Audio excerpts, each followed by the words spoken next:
Al Stevens averaging 36 yards on 6 kickoff returns. Of course, the reason for that inflated figure, a 95-yard touchdown return on a kickoff earlier this year. Washington defeated Wyoming 38-2. They defeated Utah 41-7. They defeated Oregon 21-17. Also, Fresno State and Oregon State lost last week. Here comes Trout's kickoff. It's high, it's deep. Fielded by Allen in the end zone. He takes 2 steps, puts the knee down, and touches it down. And so the Huskies will start 1st and 10 at their own 20-yard line. Husky quarterback is Tom Porras. He's a senior from Port Hueneme, California. He's 6'1", 190 pounds. The fullback we told you about, Toussaint Tyler, 213 pounds. Joe Steele, the tailback, 210 pounds. The flanker is a freshman, Paul Skansky, and the split end is Ron Blacken. The center is Tom Teneur. He's out over the football as Washington starts 1st and 10 at its own 20-yard line. We're just underway here in Seattle, Washington. Long count with a man in motion by Porras, the quarterback. Quick pitch right side with a football. Steele is going to be tackled after an advance of 1 yard by Greg Meisner, who penetrated and got into that backfield and brought him down after an advance of only 1 yard on the quick pitch to the right side. Saw a funny formation then. They were in the I formation. They had a spread end to the left, the tight end in the slot to the left, and the flanker to the right. Then the tight end who was in the slot went in motion to the right to change the strength from the offense left to right. Just underway, no score. Huskies first possession, 2nd and a long 9 at their own 21. I formation with a wing back to the right, split end left. The wing back is in motion toward the wide side of the field. Draw play on the sprint draw. Steele cuts to his right out across the 25 to the 27-yard line, where he's hit and dropped on a tackle there by Terry White in run support from his left cornerback position. That time, Steele on the sprint draw started to the left and then cut back against the grain and picked up good yardage to set up a 3rd and about 3 situation. At the 27-yard line is where the Huskies have the football in their own end. Our booth is 165 feet up, and we're right over the field. Look at the splits of the offensive line of Washington. They're making the running lanes with their splits. On 3rd and 3. Flanker left, I formation, 2 tight ends for Washington at their own 27. Quick pitch to the left side. Steele with the football behind blocking. Comes out across the 30, gets the first down to the 31-yard line. Steele is met and dropped there by Hugh Grain, but not before on the student body left. He got the first down. Bill Neal helping on the tackle. We've said so many times how important those offensive splits are to the Pitt offense. Now, when you see that and you're on defense, when you get an offensive split, every now and then you have to take a lineman and try to penetrate him through a gap because the split is too great and they can't block back on him. You have to make things happen against these splits. Steele carried for 5. Now we have a 1st and 10 at the 32. And the pass to the right side is complete. Breaking 1 tackle. The man with the football gets forward to the 37-yard line for a pickup of 5 or 6 yards. On the far side of the field, Porras flipped that quick pass, and pulling it in on the far side of the field is Skansky. Skansky pulled it in. The freshman got it forward across the 35 to the 38-yard line. And that's where they spot the football actually closer to the 39, so that'll be a gain of 7, 2nd down 3. It was a quick out pass. It was so quick and on rhythm. We had no left cornerback. Terry White was way to the inside. The man was clean open. 2nd down 3 at their own 39. They switch their tight end to the left side of the formation toward the wide side of the field. Split back on 2nd and 3. Porras takes, gives, straight ahead with the football is fullback Toussaint Tyler. Tyler plows for the first down, and the Huskies are moving the football on the ground. Jerry Boyarsky, the middle guard, made the stop on the play, but not before Tyler bowled his way forward out across the 41 to the 42-yard line, where it's 1st and 10. Not as criticism, but the defense is playing very passive right now. The linemen are hitting the offensive linemen and sliding left and right to the play. Someone against these splits is going to have to start hitting the gaps to get penetration to cause things to happen in the backfield. 1st and 10 at the 42-yard line. Washington just underway, no score, has the football. With a flanker right, play action fake, rolling left. Porras, little quick pass. It's dropped by Toussaint at the 47-yard line. The fullback coming out of the backfield to his left had some room to run. But that time he just took his eye off the football and dropped it. Hugh Green was coming into the area, and I think that's why Toussaint Tyler decided that he was going to have to look upfield to see what kind of traffic was coming his way. That'll bring up a 2nd down and 10. That was a rollout to the counter side. All the fake in the backfield went to the right. The rollout came left by Porras, the quarterback, to the weak side, and he had an opening for the pass, but Green really hampered him a little with the arms up. Ron Blacken is split to the left. Flanker to the right is Skansky, the freshman. Now he comes in motion to the left side. Porras, long count, takes. At The sprint draw, cutting back. Here comes Steele. Gets open at the 45. He's at the 50, and down he goes at the 50. On a tackle there by Terry White. He is short of the 6 by about a yard. And again, that play, the sprint draw, starting it to the left, and he cuts back to the right, and Steele can ramble, and that time he did for about 8 yards. We'll call it third down and about 2. This team has always been very unbalanced in their offense. They throw only about 22 times a game. You have to stop their rushing attack. That's where they beat you. 17 touchdowns this year rushing. Steele has about 20 yards rushing in this drive so far. 3rd and 2. Huskies at the 50-yard line on the right side hash mark. Quick pitch to the left side. Steele behind blockers. He's going to get back to the line of scrimmage, and that is all. That's Jerry Boyarsky, the middle guard, with help from Bill Neal that time. Hugh Green was there. We have a marker down. Great penetration by Reichert that time. The linebacker also. He forced the play. He came across, shot a gap. He forced the play. Had to be one of the big plays so far in this game to stop that 3rd consecutive possibility of a first down. Now it's punting situation. There is no marker down. It will be 4th down, and the punter is Rich Camarillo. And he's standing at his own 36-yard line. JoJo Heath back deep to receive. He averages over 40 yards at punt. This time gets a flopper away. It's going to be short to the right, taken by the up man on the fair catch at the 30-yard line. Pappy Thomas pulls it in, and the Panthers will start their first drive in relatively good field position. No score first quarter. About 4 minutes and 12 seconds have elapsed. There's a break in the action, and we'll be right back. You won't find our kind of living just anywhere you go. It's the people here who make this town. It's the people who make it grow. It's people helping people, people willing to give. It's Pittsburgh National Bank, helping right here where we live. 10:48 remaining in the first quarter. Pitt now will have the ball for the first time on offense. They have held Washington. They have 1st and 10 now on the 30-yard line going left to right. Camarillo, a 20-yard punt after a bad snap. He picked it up and got it away. Pitt 1st and 10 at its own 30. Bowles flanker right. The quarterback Tricano. Bootleg play. Back to pass. Here comes the Heat. He gets out of the pocket. He's running at the 20. Giving ground at the 15, and down he goes. Tricano, trying to get out of trouble, had the pass rush behind him. Number 67, Mark Giroux, was the man all over him. He spun out of there, appeared to have some room to get away, but all of a sudden when he gave ground all the way back to the 15, a 15-yard loss, and at that point he was tackled by Chris Lennon, a tackle defensively in that 3-4 array of the Huskies. 2nd down and 25. Panthers backed up at their own 15-yard line now. After trying to pass on first down, couldn't get it away. Big Mac leans in there. He'll get only a yard, possibly 2. That's about all. The Huskies were stacked up defensively to stop the run, and stop it they did. Big McMillan didn't have really a whole lot of room to ramble right there. 3 down linemen defensively. Martin and Lennon tackles. Mays on the nose guard. Now what is happening? They're staggering those defensive tackles. That time Lennon was 1 yard off of the line. The play went right at him, but because he was off of the line, the offensive tackle couldn't get to him.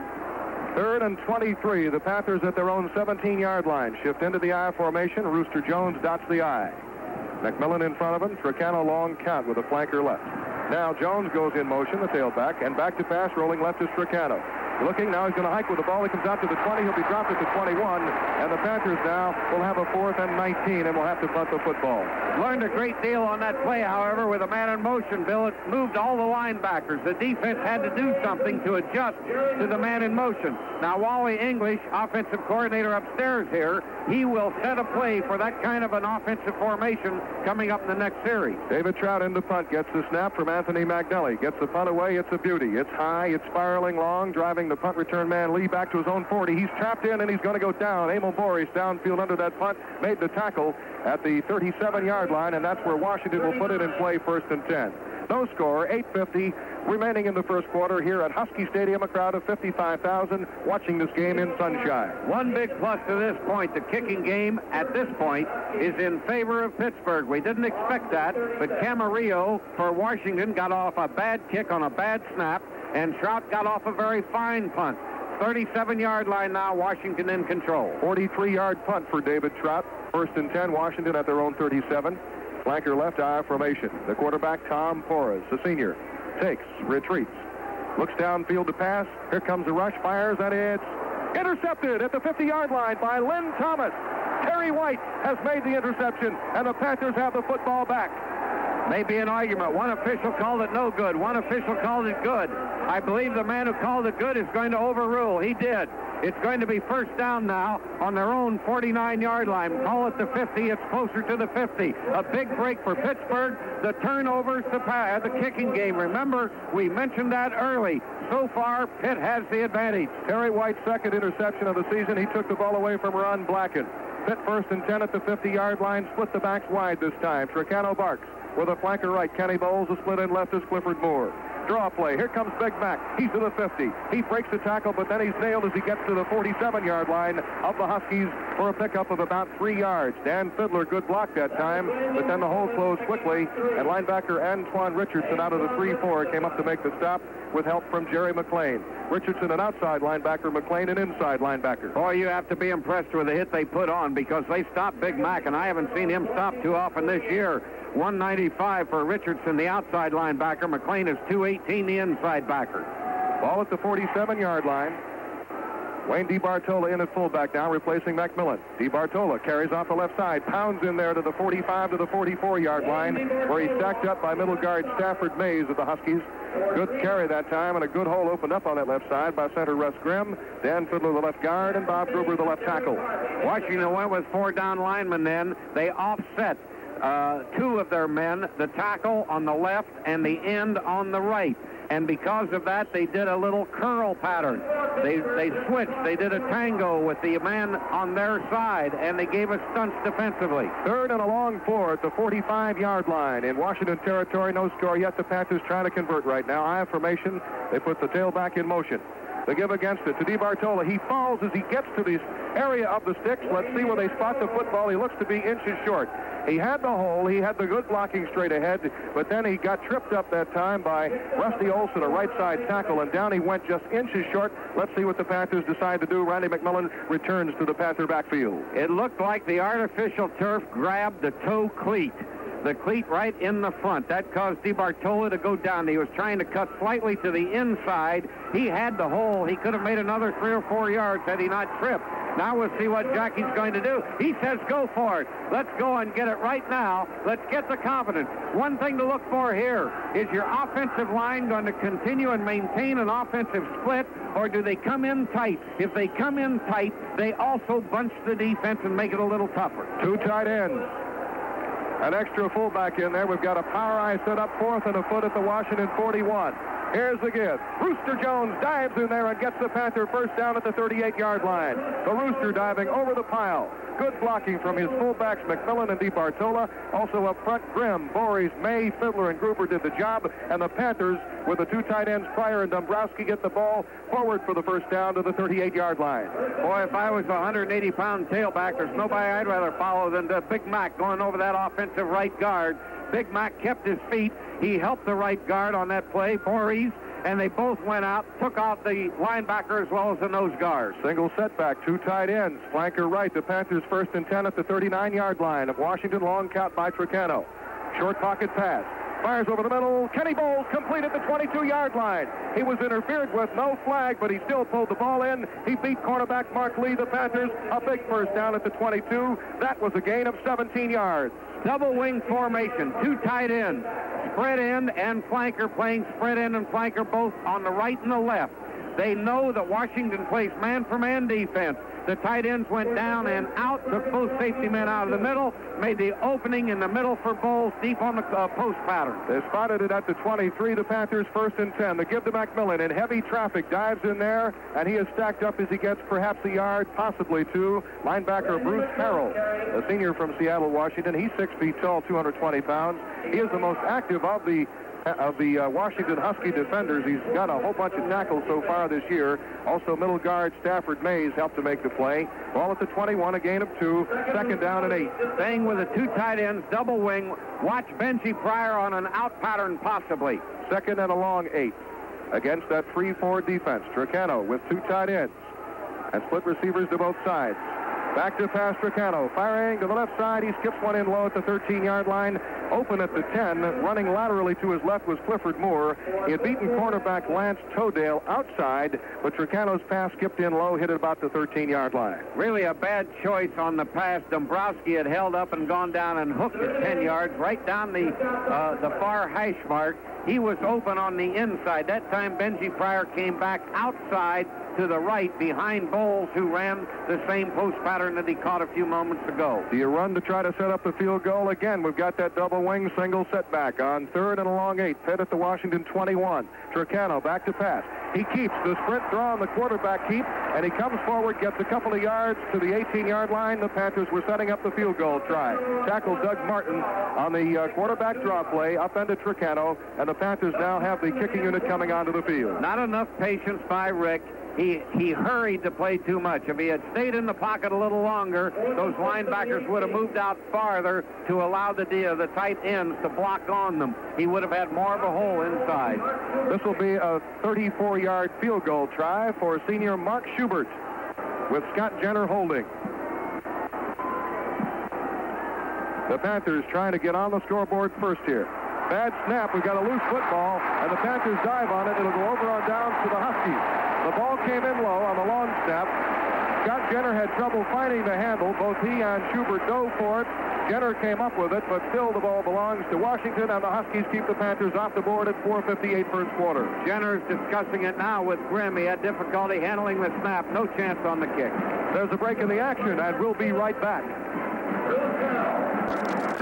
Looking for real value. He's had 2 intercepted, and he's connected on 3 touchdown passes. Jackie Sherrill calls Forrest the most improved offensive player in the Washington effort so far this year. They send a tight end in motion. That's Bale. They give against it. We've got a loose football, but apparently Washington has fallen on it. The Huskies dressed in their purple jerseys with gold pants and gold helmets. The Panthers in their road uniforms, their white jerseys, gold pants, and the blue and gold helmets with the Pitt script on the side. Jeff Pelusi got in there to jam things up that time as Tyler could try to come forward. And so the ball is spotted at the 28-yard line, an advance of 1. It'll be 2nd down and 9. Huskies line up in the I formation with a split end to the left side, and that is Blacken being covered by Lynn Thomas. The flanker, Skansky, is going in motion. Now we've got a give to Steele against the motion. Steele cutting out over the 35-yard line is upended as he gets to the 38. The Panthers come up with a football, but I believe the play will be whistled. No, they say the Panthers have recovered a fumble by Steele. And coming out of that pack with a football, Terry White comes up with his 2nd big defensive play on the afternoon, and the Panthers are in business. 1st and 10 at the Washington 39-yard line. I'm not so sure he didn't steal the ball, Bill. They all hit over there in a pile. One thing that Joe Steele is doing, he's finding the hole to the back side. Everything is rolling to the left on that offense of Washington. He's finding the hole on the right. He's breaking back, which means Pittsburgh pursuit is overrunning right now. Pitt 1st and 10 at the Washington 38-yard line. Center Rustrom out over the football. Tricano, option right, busted play, spins out of a tackle and falls forward inside the 35 to the 34-yard line. So what appeared to be a developing loss on the play turns into a 4-yard gain thanks to a fine effort by Rick Tricano. He's tackled by Derek Harvey, a safety. Artrell Hawkins now replacing Rooster Jones. Rooster was either in a slot position or he went the wrong way. He was to be there to get the option pitch. Tricano wisely saw that he wasn't there and didn't pitch it, and that's awfully hard because that's so automatic. 2nd and 6 at the 34-yard line. Artrell Hawkins, a junior from Johnstown, in there. Here comes Randy McMillan on a slant, and he gets inside the 30 to the 29-yard line. He's short of the 1st down, but he got good yardage that time thanks to the blocking of Dan Fiddler and Bob Gruber and Russ Grimm off that left side. Fletcher Jenkins, the left side defensive tackle for the Huskies in pursuit, made the stop on the play, and it's close enough for a measurement. While they measure, Bill, some scores. Baylor leading Army 34-0 in the 2nd quarter. Navy trailing Virginia 7-3. That's the 2nd quarter. Tennessee leading Alabama 17-7 at halftime. Nebraska over Oklahoma State 9-0 at halftime. Notre Dame has lost to Southern California 42-23. Southern Cal beats Notre Dame. Oklahoma is trailing Kansas State 6-3 at halftime, and Michigan leading Illinois 14-0. That's in the 3rd quarter. Colton Panther fan and Pitt football follower Ed Novelli and his wife Janet made the drive all the way from Spokane today to take in this football game, and they say hello to everybody back in Pittsburgh. 3rd and a foot at the 28-yard line. The Panthers give to Randy McMillan. He plows in there and gets the first down. He gets to the 25. Dan Fiddler threw a great block on the play. He pushed his man right up out of there. That would be right tackle Rusty Olson. Fiddler just pushing him out of the way. Derek Harvey made the stop, but to no avail. The Panthers, needing just a foot, got 3 yards and have a 1st and 10 on our business at the Washington 25-yard line. We have 3:10 left of the first quarter. The clock is turning. We have no score in the football game as yet. I formation. Shift out of it now to a wide set position. Tricano with a flanker left on 1st and 10 at the 25-yard line. Option left. Tricano to the wide side. Pitches back. Rooster Jones behind a block. He's at the 20. He's knocked out of bounds on the far side of the field, just inside the 17-yard line. Linebacker Jerry McClain made the stop on the play, but a good block that time outside by Benji Pryor. Boy, Tricano handles that option well. He waits until the last minute, just before he's being tackled. Then he flips it to that trailing tailback, and Rooster cut in beautifully. There was a contained by the right corner out there. He had to get inside of him, but he was blocked well, and Rooster just picked a proper route. He's a little short of the first down. They may go for it here. 2nd and 2 at the 17. Tricano to McMillan. Plows in there. Gets to the 10-yard line on a straight-ahead dive play. Mark May beat Doug Martin that time. May, the offensive right tackle for Pitt at 287 pounds. Martin, the defensive tackle for Washington, 242 pounds. May won the battle, and McMillan got the first down at the 10-yard line. And it is 1st and 10. The chain on the lead chain is about an inch short of the pylon, so the Panthers conceivably could make a first down. 1st and 10 at the Washington 10-yard line. Splitbacks behind Tricano. The give to McMillan. He plows to the 5. He's at the 4. He's at the 3 to the 2-yard line. Randy McMillan hitting hard off that right side. And again, Mark May does a good job against Martin, and that's the key to the Panthers' ability to run right-handed against the Husky defense. McMillan takes care of the rest. They spot his progress to the 3-yard line, so the Panthers now will have a 2nd and a short 3 inside the 3. Offensive line splits have been so good because they're forcing Martin in the gap now. Tricano resets the play to his backs. 2 tight ends at the 3-yard line. Rooster Jones plows in there, gets to the 1, spinning, twisting, diving, and is tripped up as he gets to the 1-yard line. Antoine Richardson made the touchdown paving tackle for the Huskies. Mike Dombrowski, good block on the play. Benji Pryor also there, the tight end, and the Panthers now are facing a 3rd down and 1 at the 1. All right, 1:34. The clock is moving down in this first quarter. Now, do you continue to go for it on 4th if necessary? Tricano just takes a timeout. Whether he's taking a timeout to get the play straight with Jackie Sherrill, we don't know. But with a 4th down, you have to think of the possibility. Do you go for the field goal, or do you leave Washington in the hole and try for it on 4th if you don't make it on 3rd? Let's see if that Panther forward wall, the offensive line, and Russ Grimm, Dan Fiddler, Emil Boris, Mark May, and Bob Gruber with the 2 tight ends, Pryor and Dombrowski. Let's see if they can get the Panthers into the end zone. This could be a big score. 1:29 left of the first quarter. And during this timeout, we pause for station identification on the Panthers Football Network. Play McDonald's Diamond Hunt game now. You could win up to $50,000 in cash or diamonds. Nobody can do it like McDonald's can. Your magic ticket station, 1250 WTAE Pittsburgh.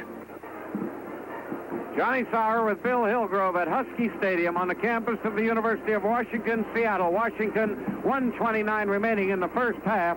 Pitt is on the move. It is 3rd and goal at the 1-yard line. They have 2 opportunities. We're in the first quarter here. 1:29 remaining in the first quarter. We have another whole quarter to go, but it sure seems like a half has already gone to me. The Panthers break the huddle. Quarterback Rick Tricano brings them up to the line of scrimmage. 3rd and 1 at the 1. Power eye, they shift out of it now. Tricano takes, gives to McMillan, and he's into the end zone for the Panther touchdown. The 1-yard run off the left side by Randy McMillan behind the blocking of Grimm and Fiddler, and the Panthers break the ice and are very jubilant indeed. Bill, it could be a very costly timeout, however, that Rick had to take. This happens quite often with the Pitt offense.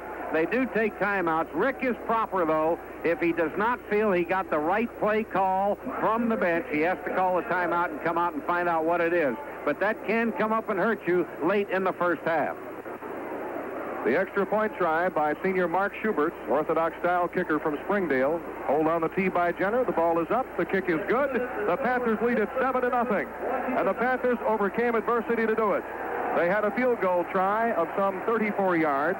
The bad snap was not able to be handled by Scott Jenner, the holder. The ball went over on downs to Washington. They started out at their own 27. 2 plays later, Steele had the ball apparently stolen from him by Terry White. I did not see the fumble, so I assume White just grabbed the ball out of his arms, and the Panthers were in business at the 38, and on the running of Randy McMillan and Rooster Jones took it in.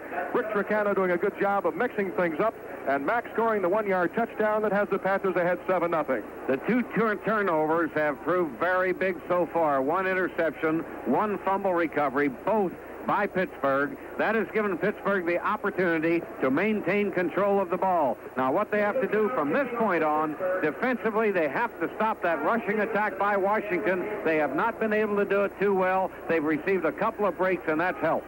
David Trout, the junior from Southmoreland, will kick off for Pitt, left to right. This time he drives it down past the goal line. Anthony Allen in his own end zone decides this is going to be a beer can kick. It's non-returnable. And so Washington will start 1st and 10 at its own 20. We have a Panther down at the 16-yard line. We have an injured Panther player on his back. And I can't see from here. Does that appear to be Glenn Meyer? It does. It is the Bulldog who is down at the 16-yard line. Glenn Meyer received a knee injury in training camp at Edinburgh before the season started. Came back nicely, and after a game or two was ready to roll, but I hope this is not the knee. He appears to have he's just shaken up on the play. That's the way it seems to me. I think he had his bell rung, Bill. However, they are looking at him pretty hard in the upper frame right now. The shoulder pad, of course, can break. You know, he's a fellow that's, broken 3 headgears so far in his career, so he's a real hitter. It could be a shoulder, could have knocked it down a little bit because of, and could be a pinched nerve, anything of that nature. Panther trainer Kip Smith is out there working and administering to Glenn Meyer, the injured Panther. Panthers are home next Saturday at 1:30 against Navy, and for the younger fans, it'll also be Panther Patch Day at Pitt Stadium. That's right, for next Saturday's Pitt-Navy game, the first 3,000 youth ticket buyers in the stadium will receive absolutely free a handsome cloth patch that can be sewn on shirts or jackets. It's a must for all kids who count themselves as Panther football fans. Remember, to get a Panther patch, you must be one of the first 3,000 youth ticket buyers in the stadium. And don't forget that youth tickets are only $2.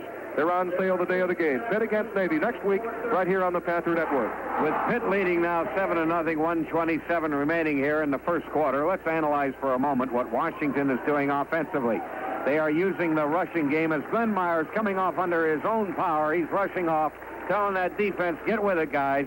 All right, Washington is splitting their offensive line. They're starting that sweep to one side or the other with a tailback Steele coming in over the tackle. Then he cuts back against the pursuit. That's been their big play so far. 1st and 10. The Washington Huskies at their own 20-yard line. Porras, the quarterback, with the split backs behind him.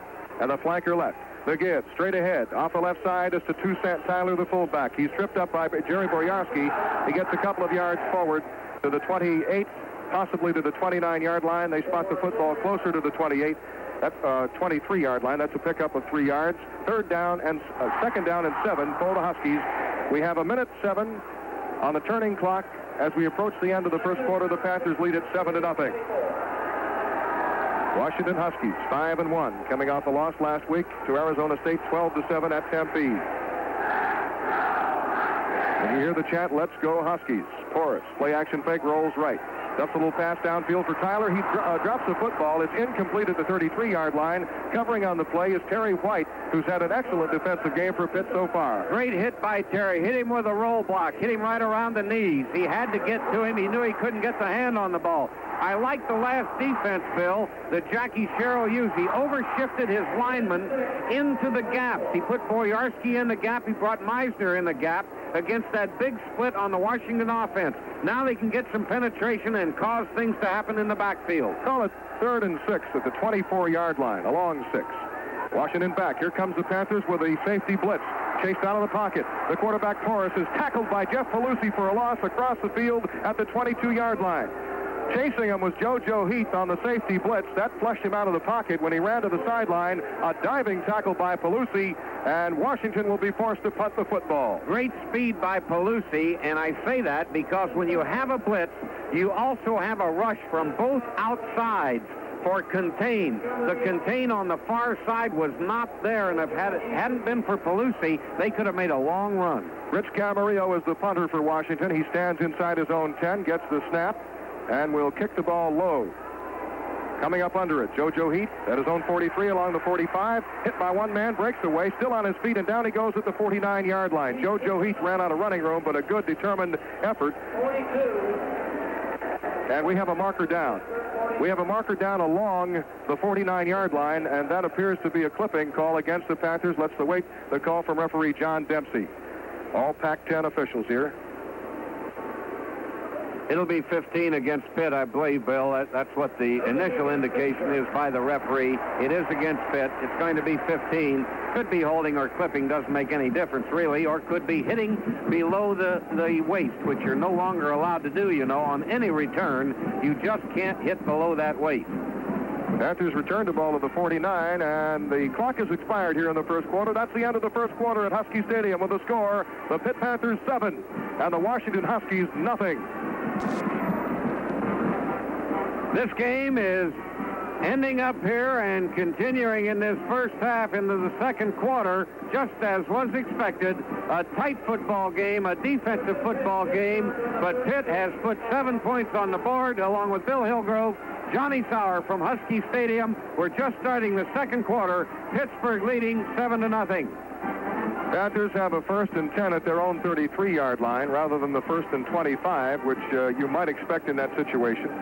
But they say apparently that the clip occurred after the play had been blown dead or as it was being blown dead along the 48-yard line.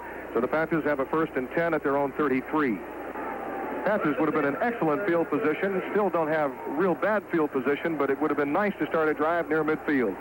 As it is, it's 1st and 10, Pitt at its own 33 to start the second quarter. Wide side of the field to the right, the Panthers moving right to left in the second quarter. Single setback, Tricano, short side option, keeps forward to the 35 to the 39-yard line. Good pickup of 6 yards for Rick Tricano as he took advantage of the running room. They covered the pitch man, McMillan, and so therefore Tricano decided to keep. Mike Dombrowski, good block on the play. Panthers using 2 tight ends. Right, Jackie Sherrill is staying with that double wing, and what he has done now, he has forced Washington out of the man-to-man coverage.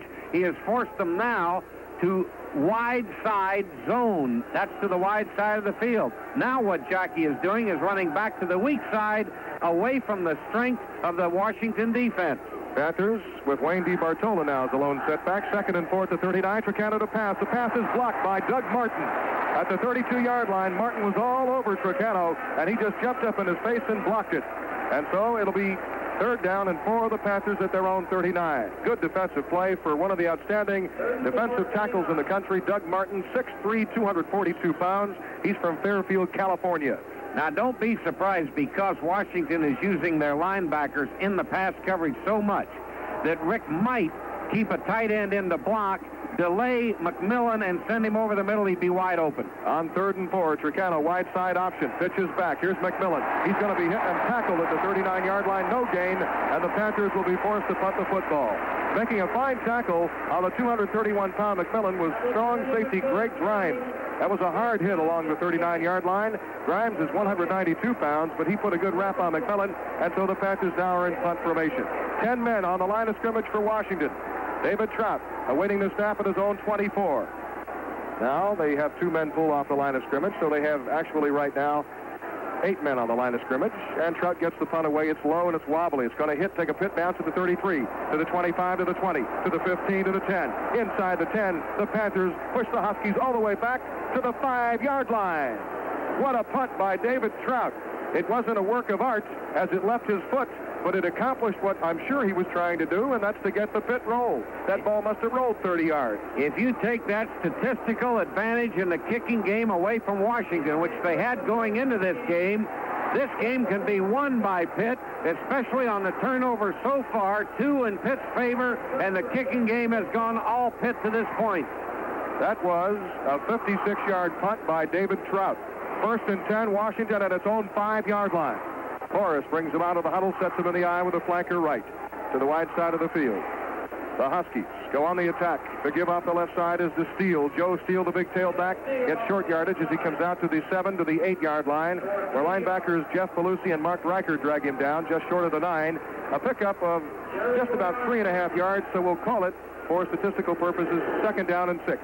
The defensive scheme at this point, I think Jackie Sherrill feels that his defensive linemen can whip the offensive line of Washington, hit them, slide, let them have 2 or 3, but not the long gainer.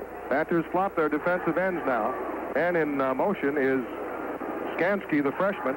Through the middle, nowhere to go is tailback Steele. He's stacked up as he gets to the 10-yard line. Call it a gain of 1. It'll be 3rd down and 5. Good defensive play for tackle Bill Neal and also middle guard Jerry Boyarsky. That time you had Boyarsky and Neal in the gap between the right guard Shavir and Tanur, the center, and the left guard Foreman and the center Tanur. So it was really like a gap 8 goal line, and those two are really pouring, Boyarsky and Neal. 3rd down and 5. Washington at its own 10-yard line. Trailing 7-0, 12:24 left, second quarter. Rolling right, Forrest to pass. Quick pass near side, complete at the 16-yard line for a 1st down. Diving for it and pulling it in is that freshman, Paul Skansky, and that was a well-conceived, well-executed play for the Huskies. They'll probably measure, Bill, but it is a 1st down as we see from our vantage point, 165 feet above this field, and we're right on the near sideline. You're looking right square down on the players.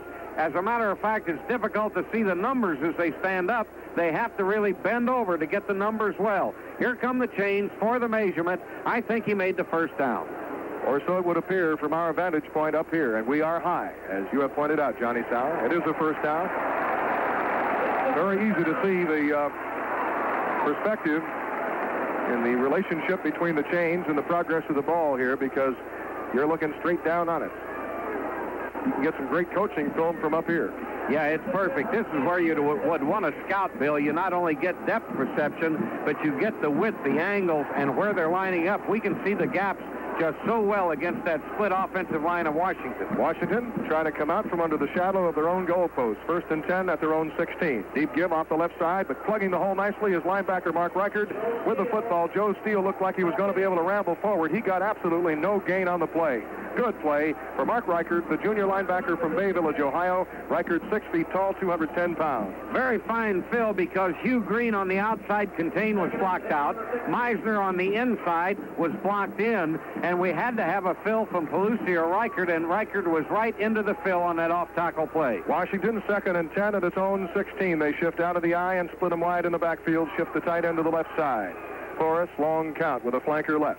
Forrest, option to the left side to give straight ahead to his fullback. That's Tyler. He plows outside the 20 to the 21-yard line for about 5 yards. Again, Mark Reichert made the stop on the play.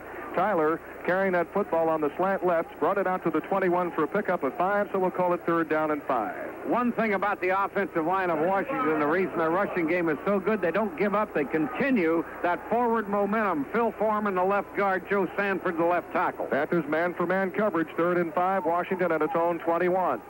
They send a tight end in motion. They go with the motion on the pitch back to Steele. Here comes Hugh Green, and down he goes at the 20-yard line. Hugh Green, with that quickness, forced that play. Got a hold of the shoulders of Joe Steele. A loss on the play of a yard. It'll be 4th down and 6. Do I hear the Boo Birds in evidence here at Husky Stadium? I think maybe that was the Pitt Golden Panthers yelling, Hugh, Hugh, Hugh. At least that's the way I'm going to call it. We got 120 of them here, 15 from Bridgeville. That contingent led by Sam Camp, and also 8 members of the Laurel Golden Panther group. Want to say hello back to Pittsburgh to Gene Lannon. Punt formation for the Huskies. Camarillo stands to await the snap at his own 6-yard line. JoJo Heath is back in Pitt territory, awaiting the return here at the 42. High, long, drifting punt. JoJo retreats to his 40. Back to the short side, looks for the wall, and it breaks down, and he's knocked out of bounds on the near side at the 45-yard line in front of the Panther bench. Great block by Bulldog Meyer. Boy, did he go in there and take 2 on the inside to try to break JoJo to this short sideline here and to finally find the wall. He couldn't find it, knocked out of bounds at about the 45. It's going to be 1st and 10. Great field position once again for Pitt. And remember, Washington now has the wind, if there is any. They have the advantage of it. At the beginning of this game, Pitt won the toss, elected to take the wind and kick off. So they are against the wind now in this second quarter. Camarillo's punt traveled 40 yards. JoJo Heath's return was 5 yards, so it'll be 1st and 10. The Panthers, relatively good field position at their own 45. They send Kenny Bowles as a flanker left, a flanker to the right side, and split end to the left of the short side is Clifford Moore. Split backs behind Trocano, the quarterback, and now we shift into the double wing. Lone setback McMillan. 1st and 10 at the 45 to give to McMillan. He slips as he falls forward, gets to the 47-yard line for a couple of yards, but he went to cut back to his left, and that right foot sort of gave way on the AstroTurf.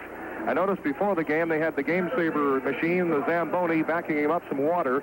We've had rain here the past couple of days in Seattle. As a matter of fact, yesterday, a pretty big thunderstorm that I kind of, judging by the reaction, figured out that they don't get too many thunderstorms here. The defensive tackles of Washington are split out so much with our splits. The nose guard has to do a job, and he's tough in there. That's Mays. 2nd and 8, Pitt at its own 47, leading 7-0, 9:26 second quarter. Trocano play action fake. He's back to pass. He's looking, pumps once, pumps a second time. Hits Kenny Bowles over the middle of the 35-yard line, and he's got a Panther first down. That pickup was 17 yards for a Panther first down. Bowles lined up on the right side, came straight across the middle. Trocano hit him perfectly, and the Panthers in business at the Washington 36-yard line. Trocano was smart. He pulled the string a little bit and brought Bowles back. Now, that's hard to do when you have a man going down the field from a wide spot coming across the middle. He didn't go to the post, though. He brought him back in to get him out of trouble from the safety man. Panthers lead at 7-0, driving for more. Trocano, draw play. McMillan 35, 30, 25, and down he goes. He's got a first down inside the 25-yard line at the 24. Rooster Jones threw a whale of a block to enable McMillan to run to the short side, the weak side, and ramble forward he did. Tackle made by Derek Harvey, a safety on a trip. Washington is staying in those 3 down linemen, and as I said, the offensive splits of the tackles by Pittsburgh is taking the defensive tackle so wide that they find a big hole inside, and if the nose guard Mays can't cover, they're in trouble. 1st and 10, Pitt at the Washington 24. Rooster Jones, the tailback, in motion to the wide side. With that motion, the give is to Randy McMillan. He plows for a couple of yards down to the 22, and that's about all. Tackle that time by middle guard Mark Giroux, who weighs 230 pounds. He's 6'2", a sophomore from Mercer Island, Washington. Russ Grimm, good blocking on the play, but the Panthers now have a 2nd down and 8. They put both nose guards in, Giroux and Mays. That means they go to their 6-1 defense. Bowles, the flanker, to the right side of the field. That's the wide side. Back split wide behind Trocano. Trocano back to pass on 2nd and 8 at the 22. Here comes the rush. He flushed out of the pocket, runs at the 30, directs traffic and falls down at the 28-yard line. He'll take a loss on the play of about 6 yards. He tried to go up, turn it upfield, but running right into the quarterback to knock him down on the play was strong side safety and linebacker Jim Pence, who's 6'3½", 210 pounds, a senior from Tulare, California. He made a good defensive play at the 29-yard line, a loss of 7. So the Panthers now will have a 3rd and 15. Bowles and Cliff Moore were both out wide right, but they were continuing their deep pattern as Trocano was scrambling. If they curl up at 15 on a rollout, Trocano will find them wide open. 3rd and 15. The Panthers at the 29. Tailback Jones in motion. Running to the left. Here comes the safety blitz. Trocano's hit hard, and down he goes at the 37-yard line. And Trocano is really hit hard by outside linebacker Antoine Richardson. That was one of those lookout blocks. Richardson had a head of steam. Trocano had no chance on the play. Trocano is now going to stay in there as the Panthers have 2 quarterbacks in on punt formation. Marino will be in punt formation. So we'll look for the audible if it's forthcoming. If the Panthers think they can work for the first down, that's what they'll do. Trocano steps under center. Marino behind him in punt formation at the 50-yard line. Line of scrimmage, the 37-yard line. And now a timeout indicated. The Panthers have 1 timeout remaining in the first half. Pitt leads at 7-0, 6:48 left second quarter. There's a break in the action, and we'll be right back. If you were ever laid up, where would the money come from to pay your personal bills? Nationwide has disability income insurance plans that could help. If you're sick or injured and can't work, Nationwide will send you money every month, not just when you're in the hospital, but when you're recovering at home. Call your local Nationwide agent for details. Nationwide is on your side. In Pittsburgh, Walter and Prince on Snee Drive. In Bell Vernon, Edward K. Ramsdell on Broad Avenue. And in Verona, John J. Rendos on Salzburg Road. With 6:48 remaining in the first half, Rick Tricano has just taken the second timeout for Pitt. Pitt is leading in this game 7-0. They were going in to get another score. They were on the move pretty well, but a safety blitz got Tricano as he was rolling left, spotted a receiver downfield from his backside, the right side. The safety man came on the blitz and collared him, put him down very well. He called the timeout on the fourth down situation. Now it's Trout in the punt. Anthony Magnelli, the long snapper. The freshman from Stowe Rocks out over the football. Trout awaits the snap at his own 48. It skips, but he picks it up and gets the kick away. Spirals it. It's high and short. Fair catch signaled for and taken at the 11-yard line by one of the up men coming under that punt to field it for the Washington Huskies, Lance Todale. And so the Huskies start at their own 11-yard line. The Panthers have a scoring opportunity thwarted. They had trouble handling the safety blitz, took 2 consecutive losses, and were forced to punt the football. 6:41 left of the second quarter. Washington 1st and 10 at its own 11-yard line. Again, the burden is on the Panther defense. Tom Porras, the quarterback, lines up the freshman flanker Skansky to the left side, to the wide side of the field. Panthers stunting on defense. Now they shift the tight end to the left side. I formation behind Porras. Steele dots the I.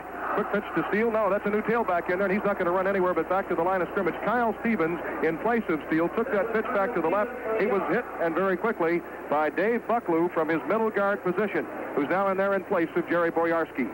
Watch out for Stevens. He's a barn burner. He's only 5'8", 176 pounds, but he can really turn it on. He has tremendous speed. They may be throwing to him soon, trying to get that speed on those linebackers. Another new back in at fullback is Vince Kobe. So we have a new platoon of backs in for the Huskies. They're split wide on 2nd and 10 at their own 11. They shift into the I. Forrest looked like he audibled that time. Quick pitch to the left side. Kyle Stevens with the football is going to be hit by Sal Cincinnati and knocked down as he gets forward to about the 14, possibly the 15-yard line. That's where he'll get forward progress for 4 yards. It'll be 3rd down and 6. All year long, Washington has done very well on 3rd down efficiency. In this game today, when they get in trouble on 3rd down, they come with the rollout pass, and it seems that Porras has been able to complete it when he needs it. You have to expect the same thing here now on 3rd down. Porras throwing the football to his fullback is what he has been doing. They average about 50% on their 3rd down efficiency. 3rd and 6 at their own 15. Wide side of the field to the right, and that's where Skansky is flanked. They shift into the I. Kobe and Stevens behind Forrest. Straight back to pass Forrest. Got some time, fires over the middle, and it's intercepted by Hugh Green. He's at the 28, runs around a man at the 25, and is knocked out of bounds on the far side of the field, and the Bluebirds are out at Husky Stadium. No, that's the Hugh Birds, I'm sure. That is the Pitt Golden Panthers, 120 strong, yelling, Hugh, Hugh, Hugh. And, Bill, you don't agree with it, do you? No, I do not. There are not that many Golden Panthers here today. They are outnumbered, rest assured. The pass intended for Skansky came in low. Hugh Green reached over his shoulder, pulled the ball in, put a move on the back at the 25, and got 3 more yards. The Panthers, after their second interception, in business 1st and 10 at the 22-yard line of Washington. Pitt ahead 7-0. They give to Randy McMillan. He gets in there and is upended after short yardage of only 1 yard in through the middle. I believe a Washington Husky player, no, he's going to get up okay. Looked like he was getting up very slowly. That was Stafford Mays, the middle guard. He made the tackle on the play along with Fletcher Jenkins.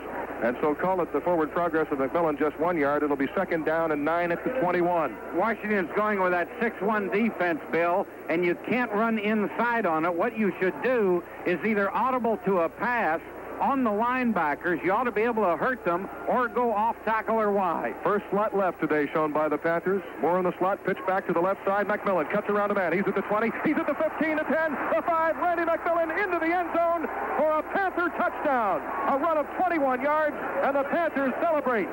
What a block by the Rooster, Ray Rooster Jones, the junior from Pascagoula, Mississippi. One thing you remember about Rooster Jones from last year, he's a great blocker. He always seems to be able to put them down and open the hole for his colleague, the man who is running next to him. In this case, it was Randy McMillan. Panthers will try the extra point. Randy McMillan, a touchdown run of 21 yards. The Big Mac was rambling. He got the blocking, and he took care of the rest off that left side. Got Jenner to hold on the extra point try. The Panthers leading 13-0. Tack on the extra point to make it 14-0. And that is a very interesting twist to an interesting football game with timeout on the field to score. Pitt 14, Washington 0. run, and Mark Schubert has added his second extra point. Pitt leading now 14-0, and 4:30 remaining in the first half. Allen and Stevens are the return men for Washington, and they're awaiting Trout's kickoff in the end zone. He's going against the wind this time, and he's going to bring it down to the 1-yard line. Taken there by Allen. He's out across the 5, 10, 15, 20. Breaks into the open at the 30. Foot race. Here comes Trout across the field. Misses him. One more man. And the Panthers do not knock him out of bounds. He's going to go all the way for a touchdown. Wow. Was a great run. That has electrified the stadium. Anthony Allen, a 99-yard touchdown return on the kickoff. And the crowd here has just gone bananas. He broke 3 tackles on the near sideline. David Trout had a shot at the 50-yard line, could not knock him out of bounds, could not catch up to make the good tackle. He was also attempted at the 35-yard line. I don't know who that was attempting to make the tackle at the 35. Could not knock him out of bounds. Great high leg movement by Anthony Allen. A fine run down the near sideline. 99-yard touchdown run. They'll try the extra point. Mike Lansford is on. Forrest to hold. The kick is up. The kick is good. It's 14-7. And suddenly, after only 13 seconds, we got a brand new football game practically. The Panther lead is cut in half. Suddenly, Bill, you start to worry about this kicking game advantage that we felt and knew Washington had. Here we see it. Many people, many listeners may feel that the kicking game is only when you are doing the kicking. But that is not so. That's only half of it. The return portion is the other half. And a 95-yard touchdown run on a kickoff by Kyle Stevens early in the season. Now 99 yards by Anthony Allen. So the kicking game once again is becoming even. Up until this point, I felt that Pitt had the advantage in this afternoon, in this first quarter, plus some 11 minutes. 4:17 remaining in the first half. 14-7 now. Pittsburgh leading over the Washington Huskies. Pittsburgh ready to receive the kickoff. That's one of the longest kickoff returns against the Panthers in the school's history. I don't ever remember in my 10 years of covering this football team that happening. It was dramatic, no question about it. Anthony Allen. And did he ramble? He started up the middle, broke a couple of tackles, and got through. David Trout had a shot at him at the 45-yard line of the Washington Huskies. He missed him. Another man had a shot at him at around the 25. He skipped out of that, stayed inbounds miraculously, and went on to score the touchdown. Allen is a freshman from Seattle, Washington. He's 6 feet tall, 175 pounds. Here comes Lansford kick. Sidewinder boots it deep. Taken at the Panthers 3-yard line by Barry Compton, out across the 10. He's to the 15, turns the corner at the 20, and is knocked out of bounds on a horse collar tackle at the 25-yard line as we pause for station identification on the Panthers Football Network. Play McDonald's Diamond Hunt game now. You could win up to $50,000 in cash or diamonds. Nobody can do it like McDonald's can.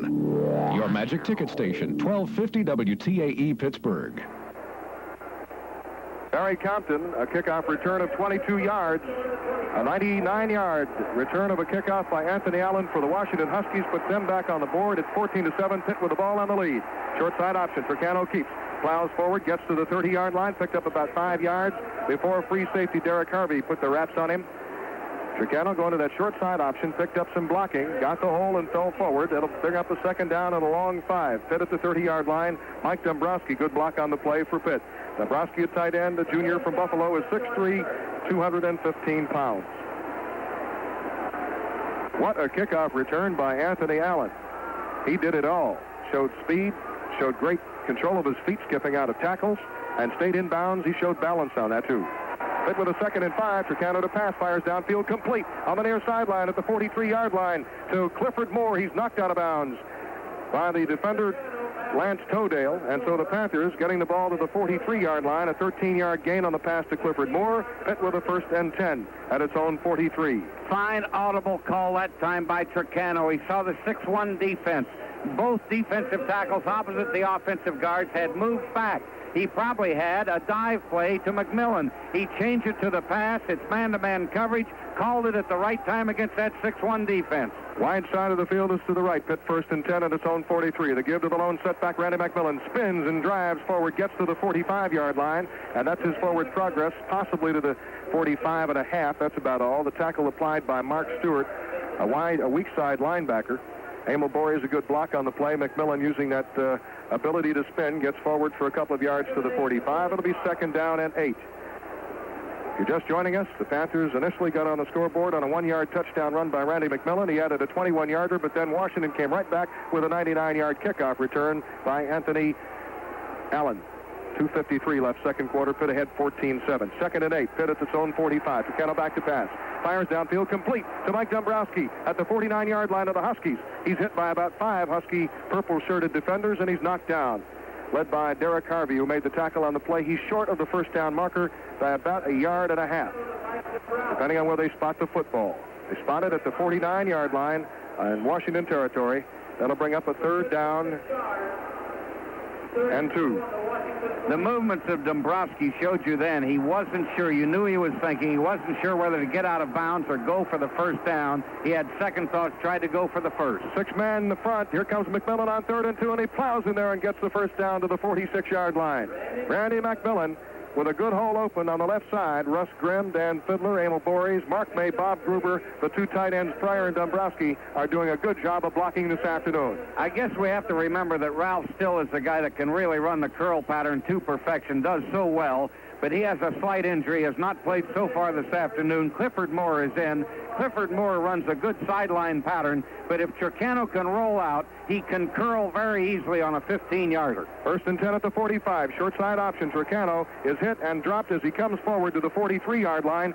Jackie Sherrill all over the Pac-10 official on the near sideline. He apparently thought he saw a violation. Spearing. He thought he saw spearing by the right cornerback, Lance Todale.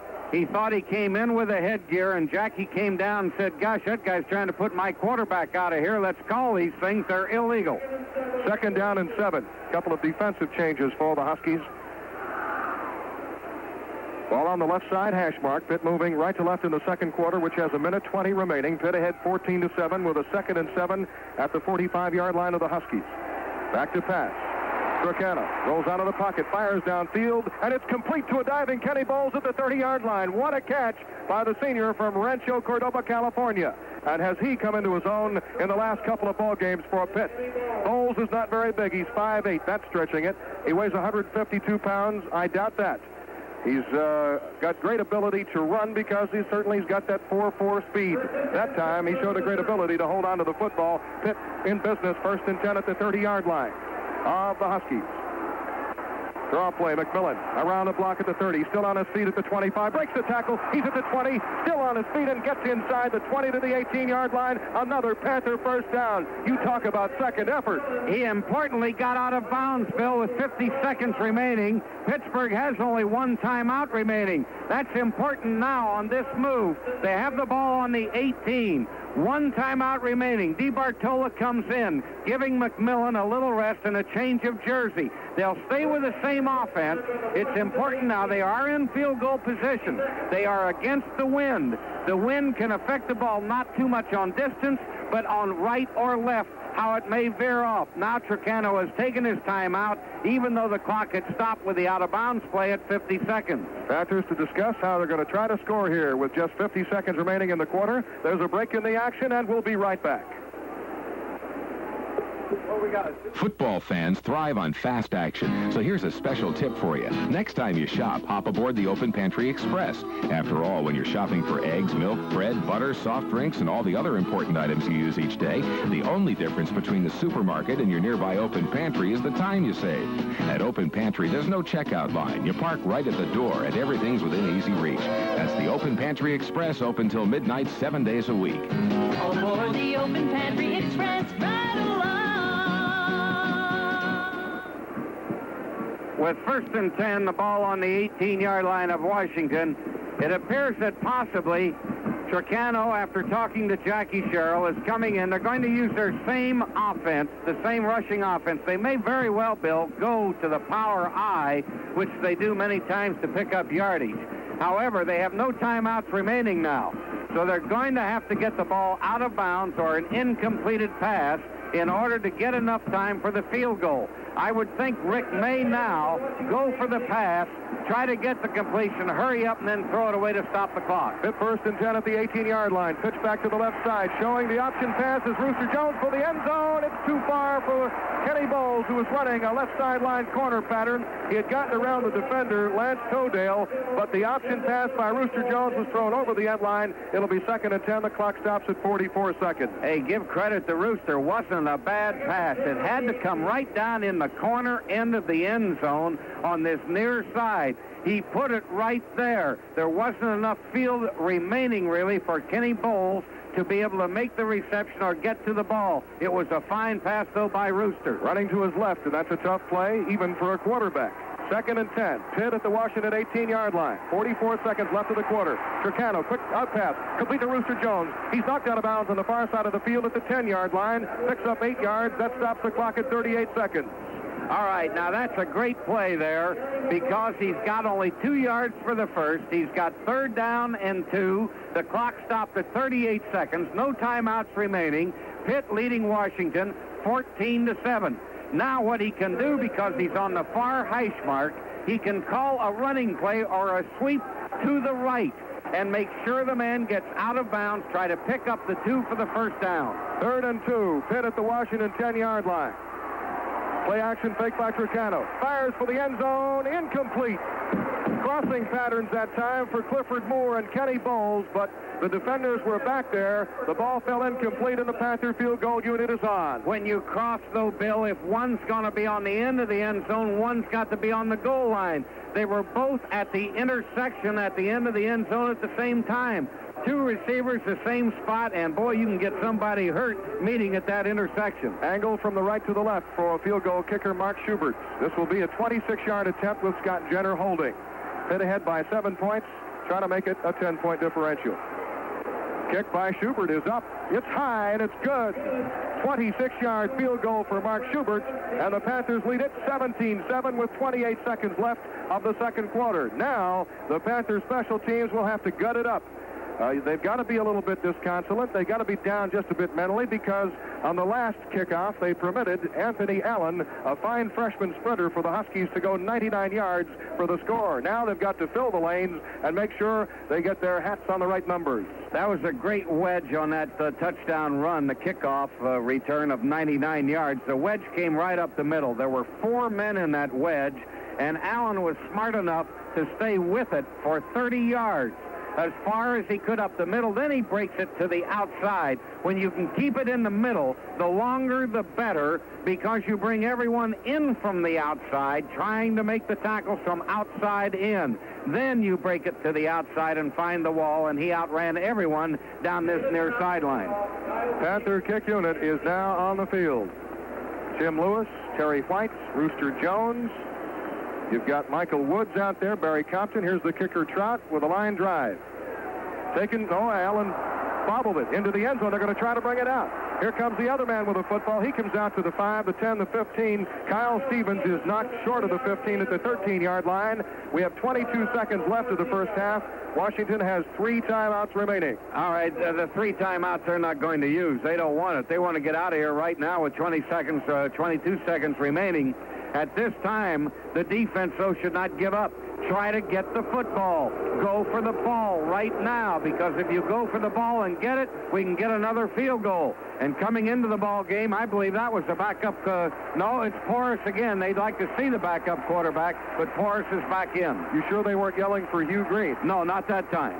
First and 10. Washington on its own 13, trailing 17-7, 22 seconds left of the second quarter here at Husky Stadium. Back to pass. Porras on first down, has time. Throws a long out pattern, and it's incomplete. Intended for Joe Steele at the 37-yard line. Ricky Jackson, along with Lynn Thomas, making the coverage on the play. The ball was thrown out of bounds by Porras. Good double coverage that time. Ricky Jackson going out in the flat, taking everything short, and going back with the man. Thomas playing good deep position. Don't let him get the long one. Only 16 seconds remaining. Make sure if you knock the incompletion, it's from deep to short. You can't go short to deep. You can't get beat. Porras in the passing department, 2 for 6, 2 intercepted. On 2nd down and 10 with 15 seconds left in the quarter, he's back to pass again. Batted down, almost intercepted. Defensive play by Bill Neal, got his hands on the football, diving for it, Glenn Meyer. It's incomplete. It'll set up a 3rd down and 10. And again, you've got the Bronx cheers out in force here at Husky Stadium.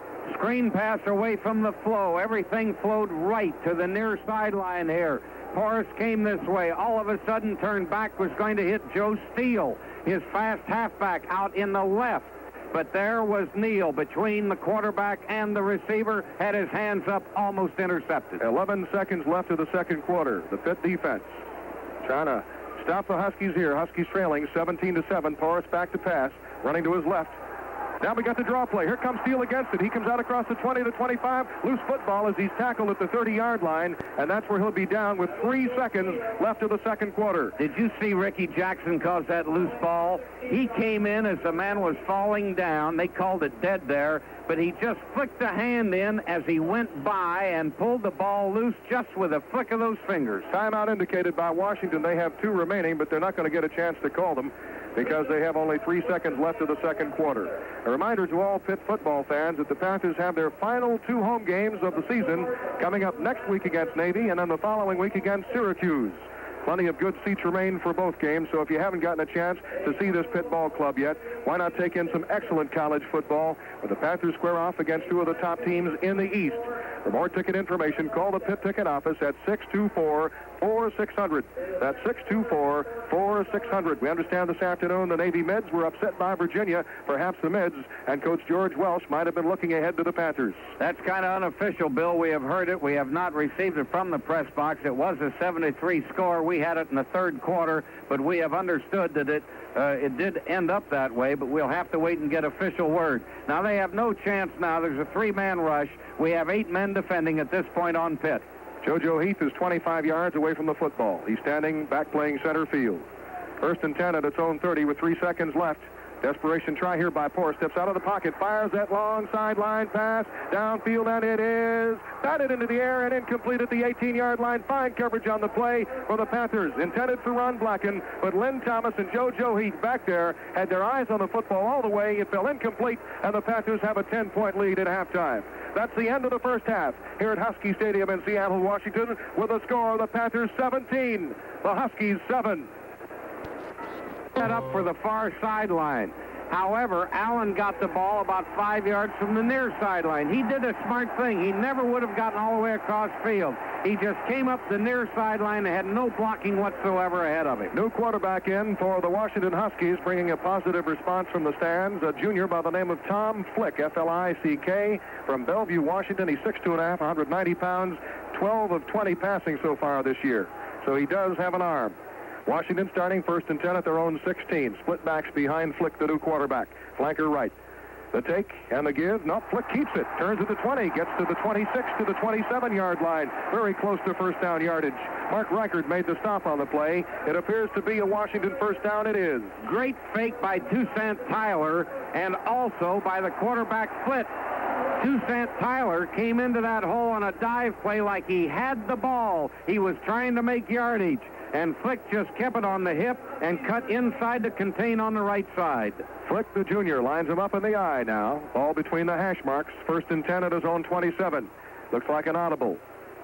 Center, Tom Teneur is out over the football. Play action fake, out pass, complete to the right side to Skansky. They block back against him. They really put the Panther defender, strong safety Carlton Williamson, down. But coming forward, Skansky is upended as he gets to the 29-yard line, so we'll call that a 2-yard gain. Greg Meisner, a fine tackle for Pitt. Not only has Meisner played great football this year as a junior for the Panthers, he is also averaging in the classroom 3.5 out of a possible 4 in pre-med.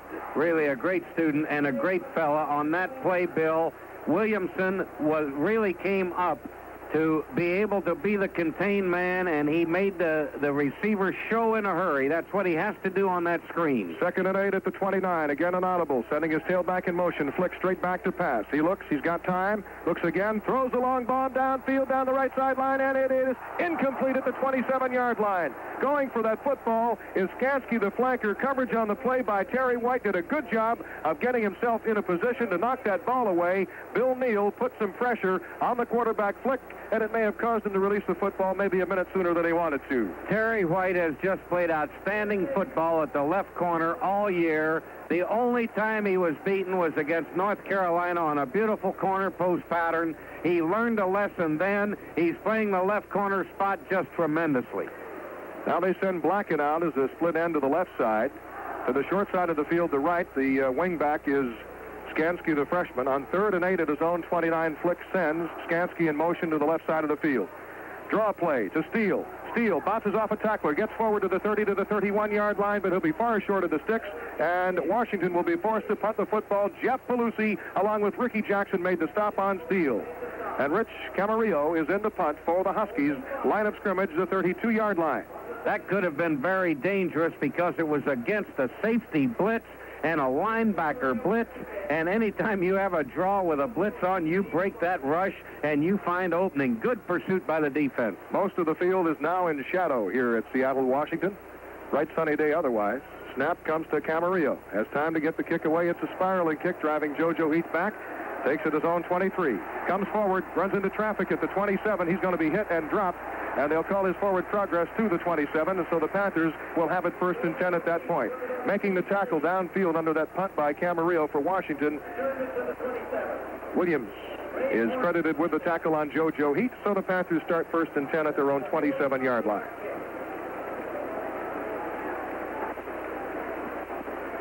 Pitt leads it 17-7.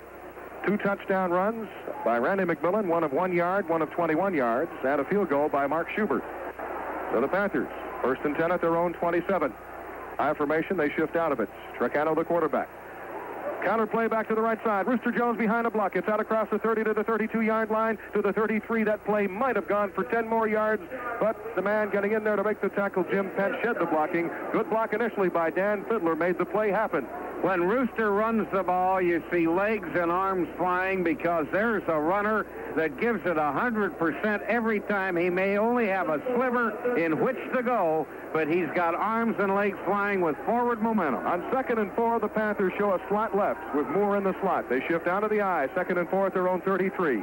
To the wide side of the field, McMillan is hit. He bounces back. He's hit again, and he leans forward. He'll take a loss on a play of 2 yards.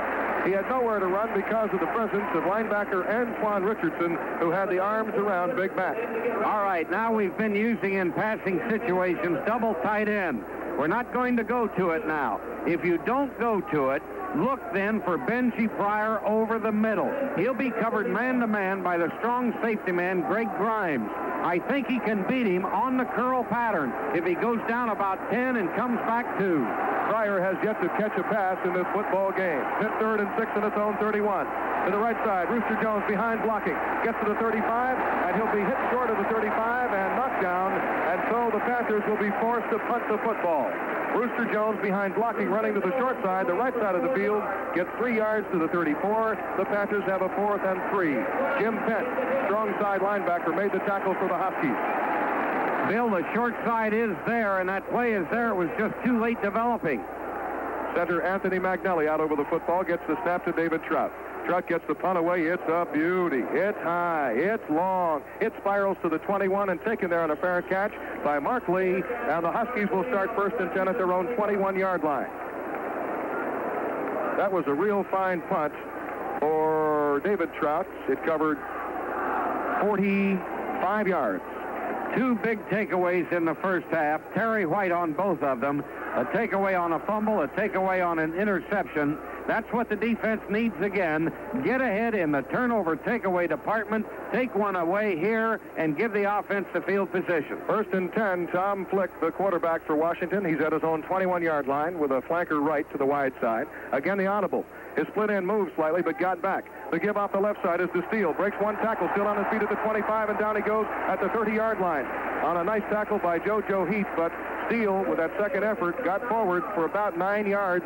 He's very close to the first down. Counter trap play. Everything went to the right. Shavira, the right guard, pulled left, and it was a counter play by Steele coming back left on a trap.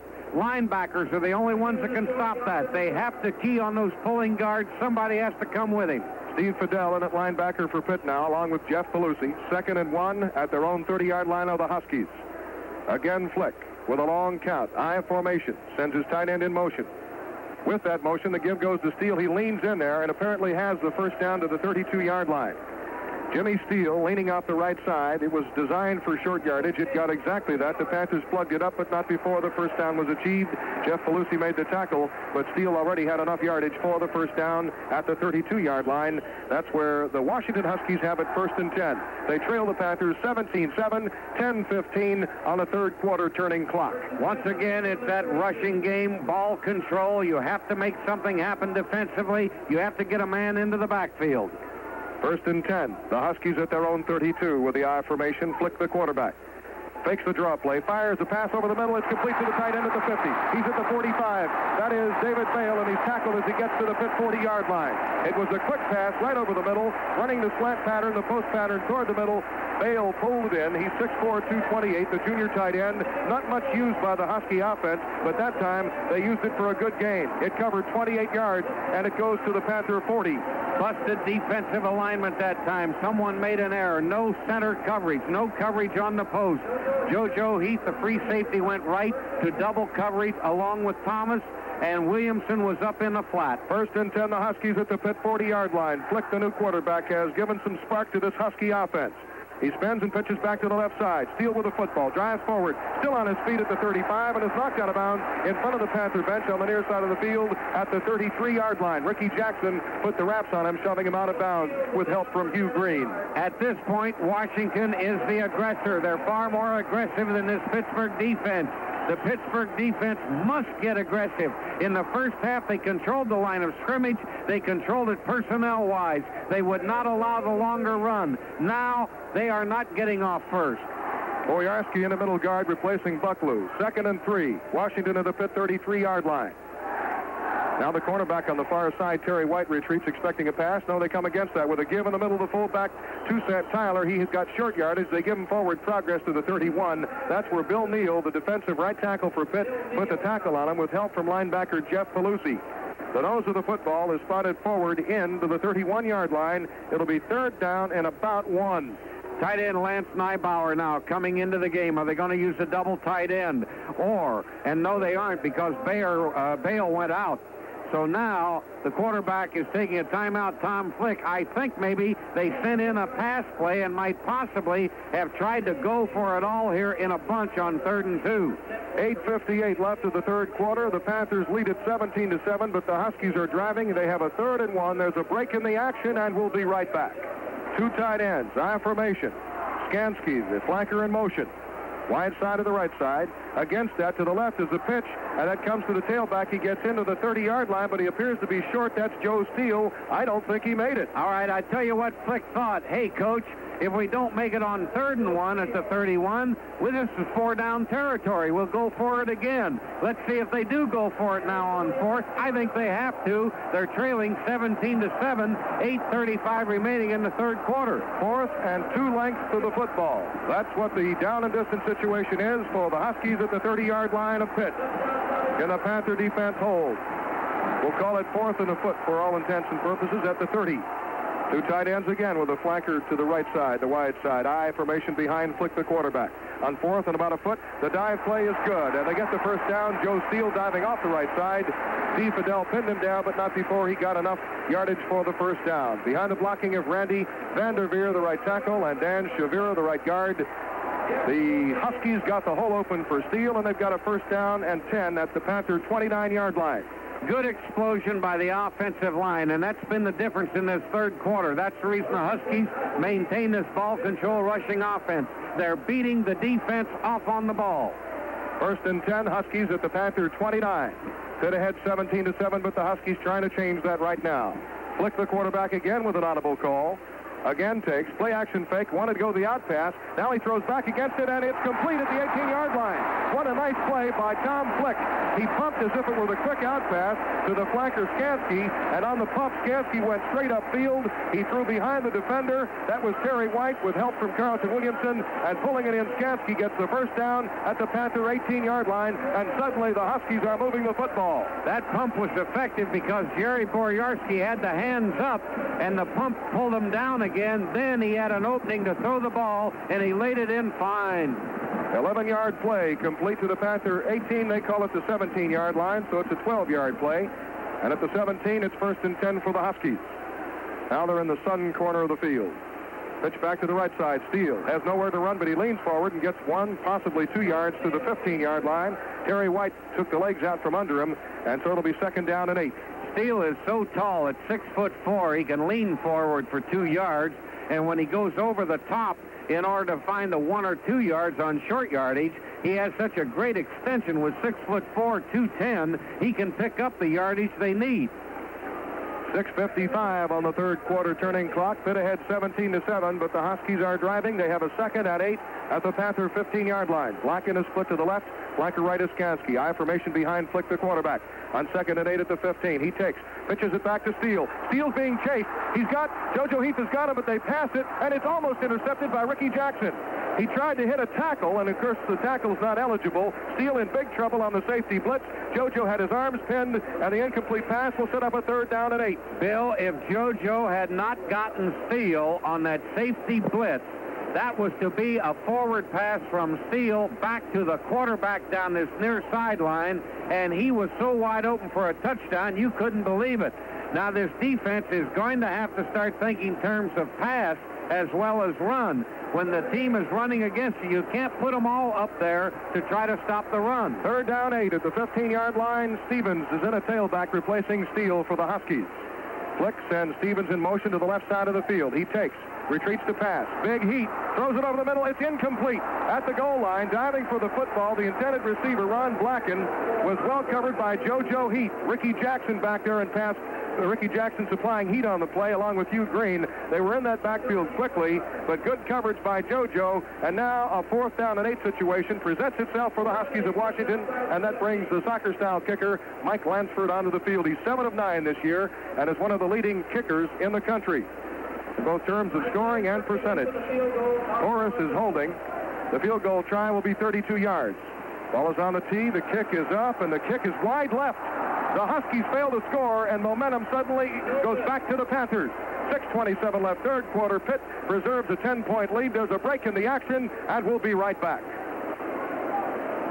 I work barges for a living. You might not get home for a month, so I gotta get to my money when I need it and put it away when I can. And I don't ever want to lose a penny's interest, so my money's in a Pittsburgh National Money Manager savings account. 5.25% earned and compounded every day. While I'm away, I want my money working for me back home. That's why I have a Pittsburgh National Money Manager savings account. Pittsburgh National Bank, member FDIC.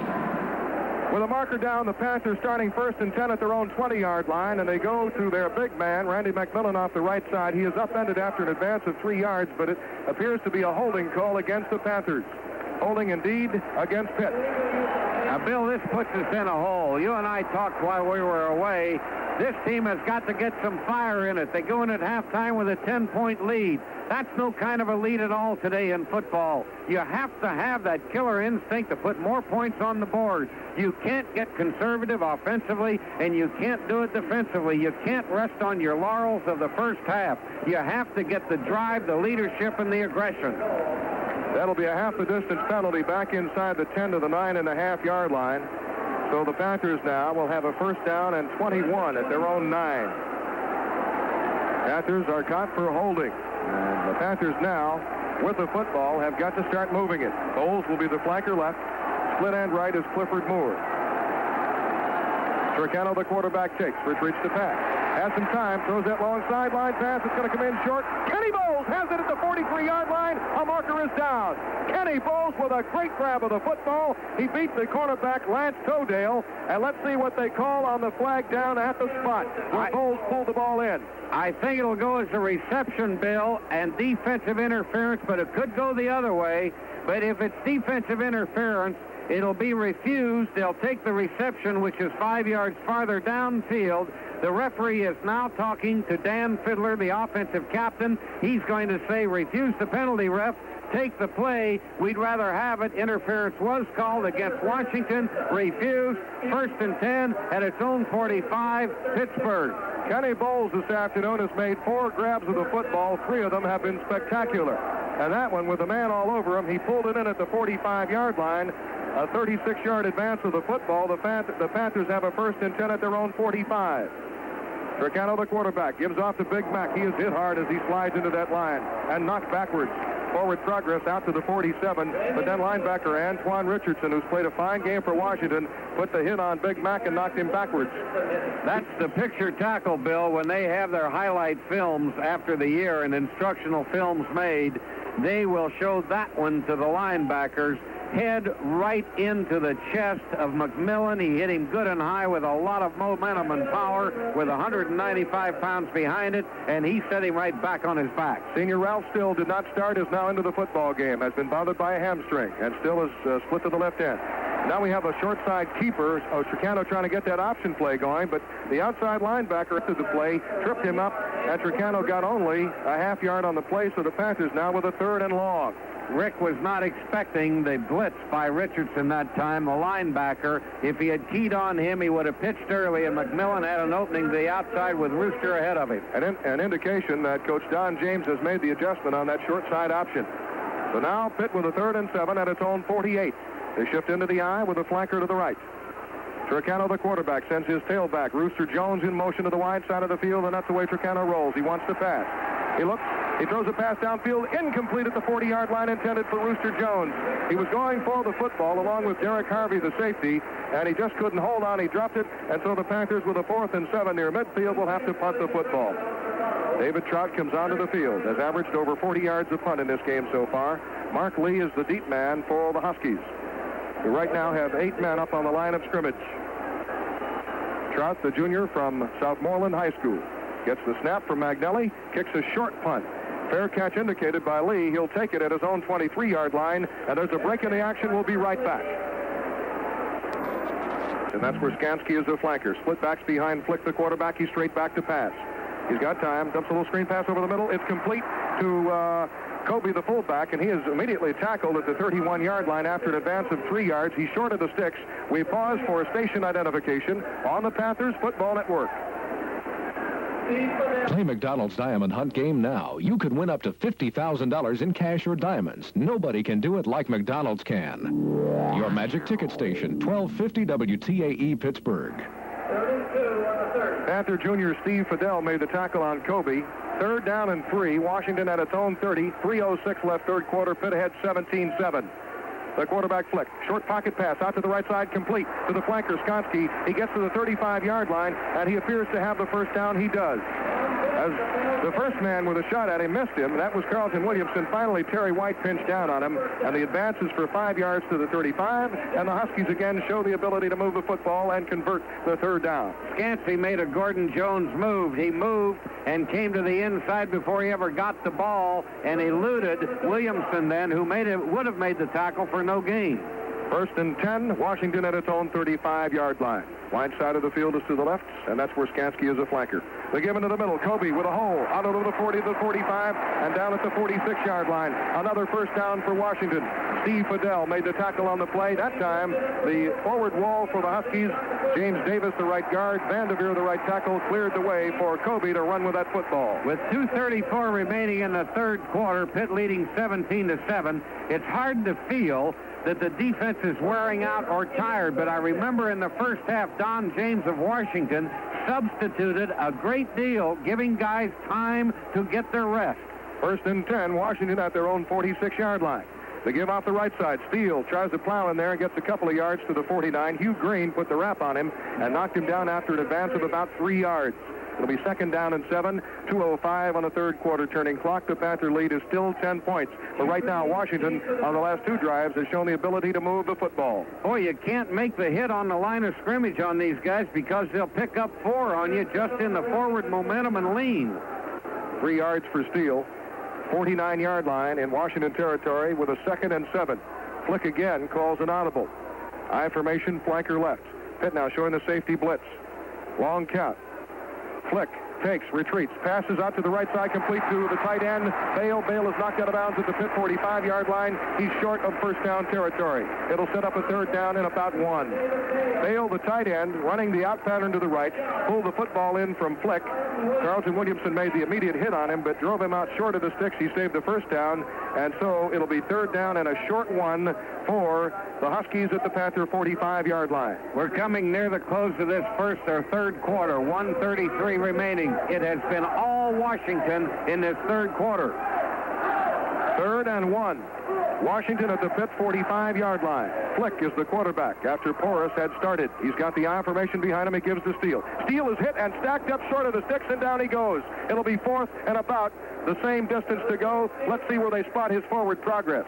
Now they give him a little more forward progress than I thought he initially had. It's going to be inches, however, I believe.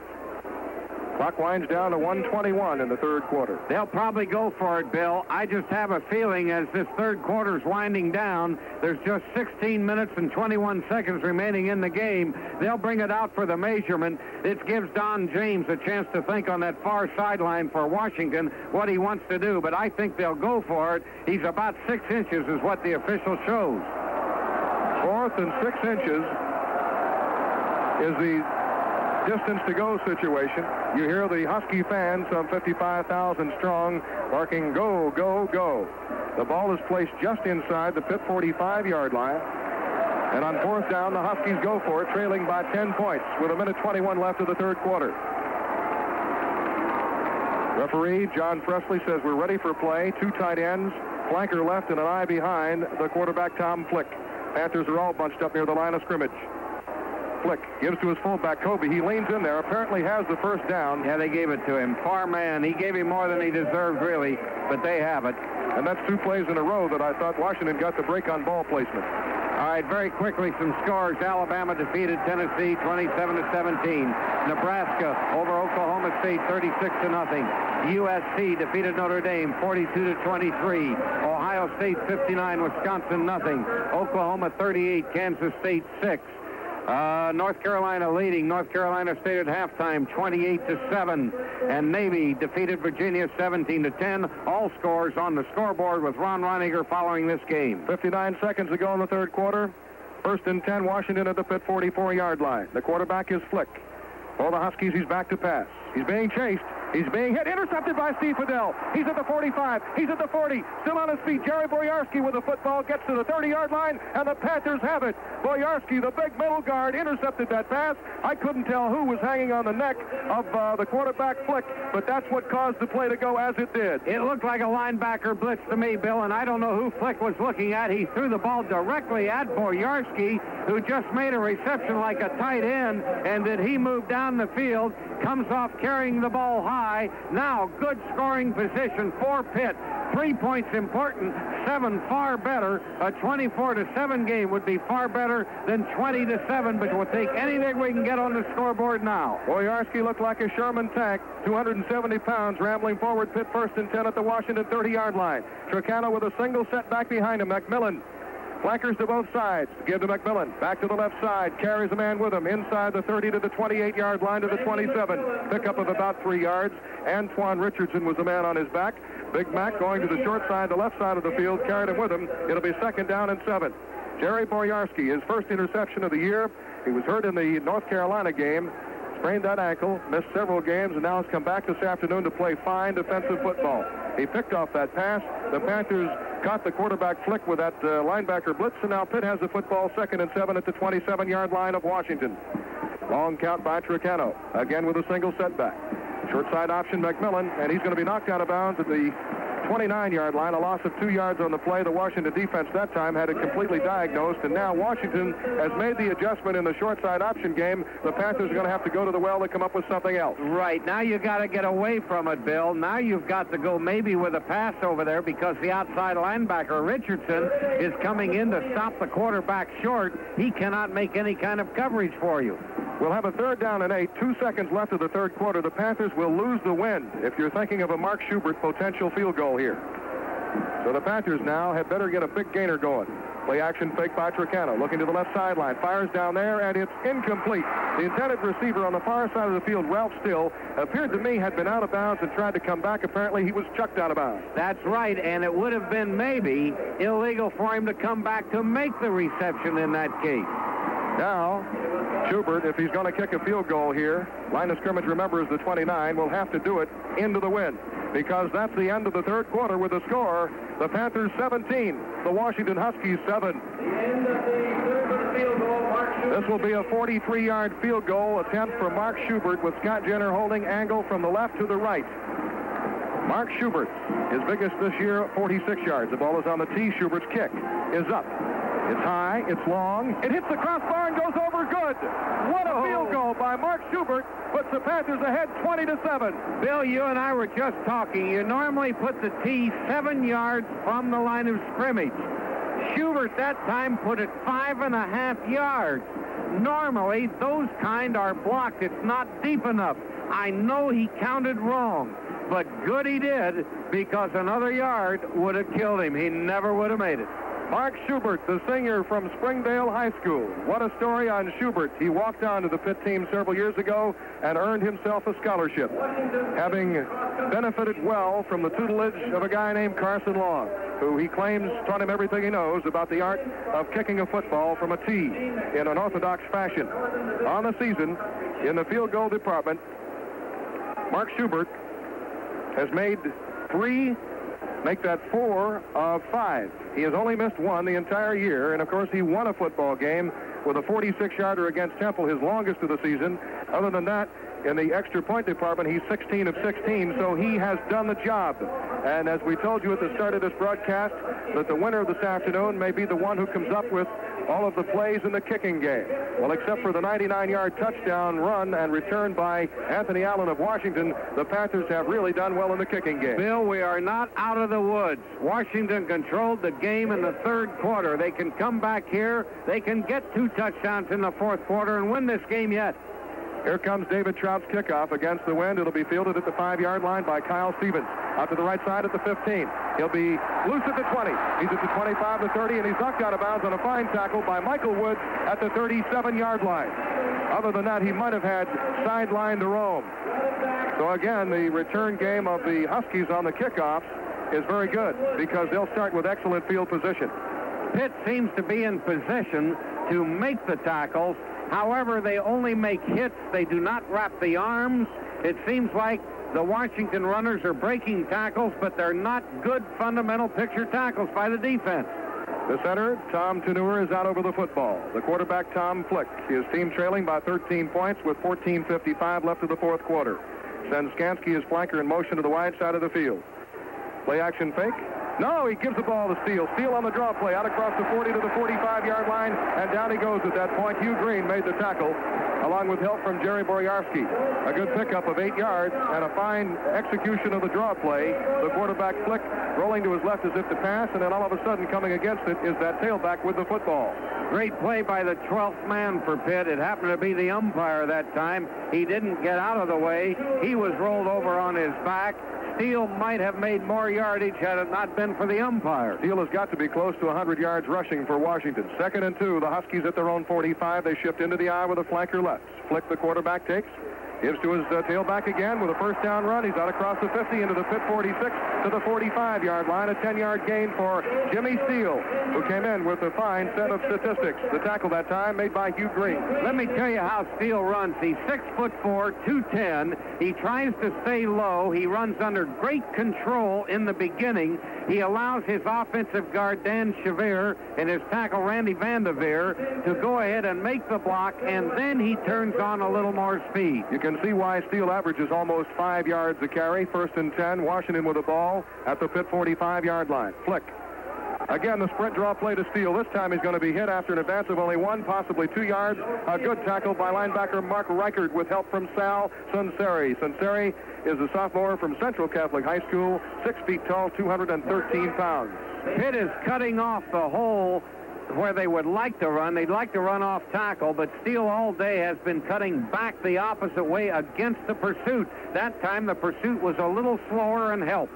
Let's see what Flick does on 2nd and 9 at his own 44. Rolls left, fires a pass downfield, too tall for the intended receiver, Skansky. It goes out of bounds at the 30-yard line. The trouble was, Skansky was at the 35. Lynn Thomas providing coverage on the play for the Panthers secondary. A surprising secondary indeed this year. It was considered possibly a question mark for Pitt, but they have responded. In the past 4 games, Pitt opponents have averaged only 7 completions a game against the secondary, an average of only 4 first down a game in the air. 3rd and 9, number 44, Pittsburgh. So the Huskies now have a 3rd down and 9 at the Pitt 46-yard line. Back to pass. Flick has time. Fires over the middle. And is complete to Blacken. Diving at the 32-yard line. He's got a first down. Nice play on the comeback over the middle. Blacken, his first reception of the afternoon, picks the ball up and is nailed as he comes in diving for the football at the 33-yard line. Quarterback had too much time. The rush is all coming from the outside. A 3-man rush that time. It came from the outside. The rushers were too wide on it.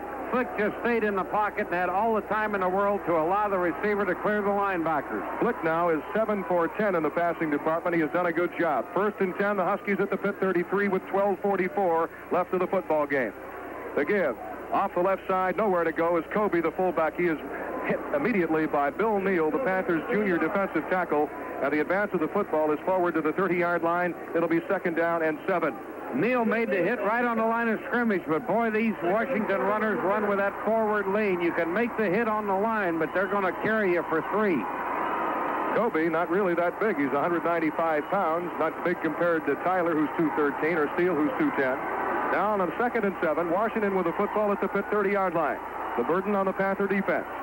Got a flanker to the right side. He's audible eyes. Play action fake. Flick is running to his left. He's got time, firing downfield, and it is caught at the 10-yard line. Pulling that football in is Blacken. And the Huskies have a 1st and 10 at the 9-yard line. 1st and goal at the 9. JoJo Heath was on his back, but Blacken pulled the football in. JoJo just did not have the speed to stay with Blacken that time. Blacken was coming from the near side all the way across, and because he had a good head of steam, JoJo started a little late to go with him and couldn't catch up with him. You cannot allow Washington to get 7 here. You want more than a 6-point spread in this game. 1st and goal, Washington at the Pitt 9-yard line. The wide side of the field is to the right. Flick, the quarterback, with a long count. Back split behind him. The give is to Kobe, the fullback. He gets to the line of scrimmage, and that is all. Dave Bucklew, the middle guard, whipped the block of the center, Tom Caneur, and got in there and made the play. They spot his forward progress to the 8-yard line. It'll be 2nd down and goal. If you had to give him a first down, you hoped it was around the 9 or 10, because 1st and goal on the 9 or 10 is most difficult. It gets difficult down there in passing. You don't have enough room. It gets tough against the run because the defense bunches on you. Now Flick, looking to the bench, is confused, and he'll have to take his 2nd timeout. And that could cost the Huskies a lot in the way of momentum as we get further down the line in this football game, and we have plenty of time left. Pitt ahead 20-7. And that was a great timeout for the Pitt defense. Sherrill liked it, I'm sure. 2nd and goal at the 8-yard line. Flick is 8 of 12 passing. He's got I formation behind him. On 2nd and goal at the 8, he sends his flanker in motion. Pitch back toward the motion to the tailback. With the football, Stevens gets to the 5, the 4, the 3, the 2, and he is knocked down. Steele is knocked down short of the goal line. Joe Steele took that pitch back to the right side, and now it'll be 3rd down and goal for the Huskies at the 2-yard line. Boy, student body right. Everybody went with it. Even Randy Vanderveer, the right tackle. The right offensive guard, Shavir, was out there. The left guard, Foreman, was leading. They had everybody in front of it. They cut down the contain man real well, and they had the opening to the outside. The crowd has become boisterous. 3rd and goal at the Pitt 2-yard line for the Huskies, trailing by 13 points. High formation behind Flick, the quarterback. The give into the middle. Steele leans into the 1-yard line. He's short of the goal line, and now we'll have a big 4th down play. I think that Don James of Washington will have to go for it. He knows he's trailing by 13 points. He needs the 7 right here. He's not going to go for 3. And Steele, at 6'4", 210, is the man to look for. He goes over the pile well. Malusi, the linebacker, or Reichert, the linebacker, will have to key on him and try to hit him in midair with as much momentum going the opposite way. 4th and goal and a short one to go. Flick, the quarterback, with the I-backs behind him, looks left and right as he counts cadence. He gives into the middle, and over the pile for the touchdown is Joe Steele. And the Huskies make it an interesting ball game with 10 minutes and 4 seconds remaining. It's 20-13. The Huskies right now will go for the extra point and then be in a position to come back and only have to score 7 to win the contest. And the Monkeys on the Panthers' back right now. Bill, no doubt about it, for 19 minutes and 56 seconds, it has all been this second half. The University of Washington, basically the rushing game, basically Joe Steele, probably over 100 yards by now. Lansford to try the extra point with Forrest holding. The ball is on the tee. The kick is up and good. And now it's 20-14. That Panther lead is down to 6 points with 10:04 remaining.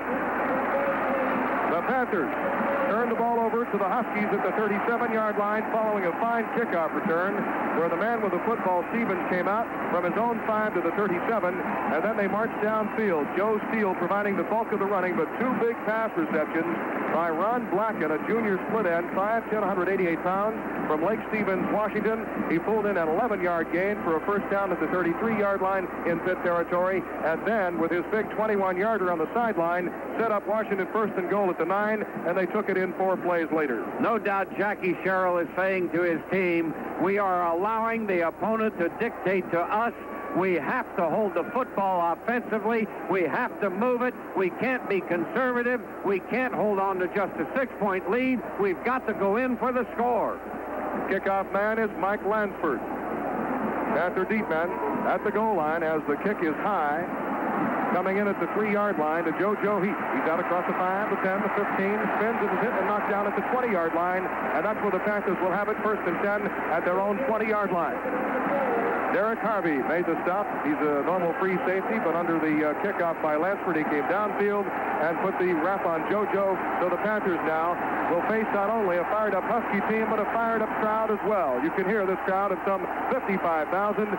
They were quiet during the first half when the Panthers dominated to take a 17-7 lead, but in the second half, it's been mostly the Huskies. Tricano, the quarterback, McMillan, the fullback, and Rooster Jones, the tailback. And now, Tricano says we can't hear the signal, so he goes to referee John Presley. Presley says, all right, go ahead, rehuddle and regroup. And, of course, that even further inflames the crowd. Have you ever seen a 5-yard penalty against the home team? I don't think I ever have, but that's the rule. They give them 2 or 3 opportunities. Then the captains always have to look up to the crowd and say, hey, slow it down a little bit, because the official can penalize the crowd 5 yards, the home team. Pitt first and 10 at its own 20-yard line. The flanker to the right is Kenny Bowl. The split end left is Ralph Still. Now they shift out of the eye. The give.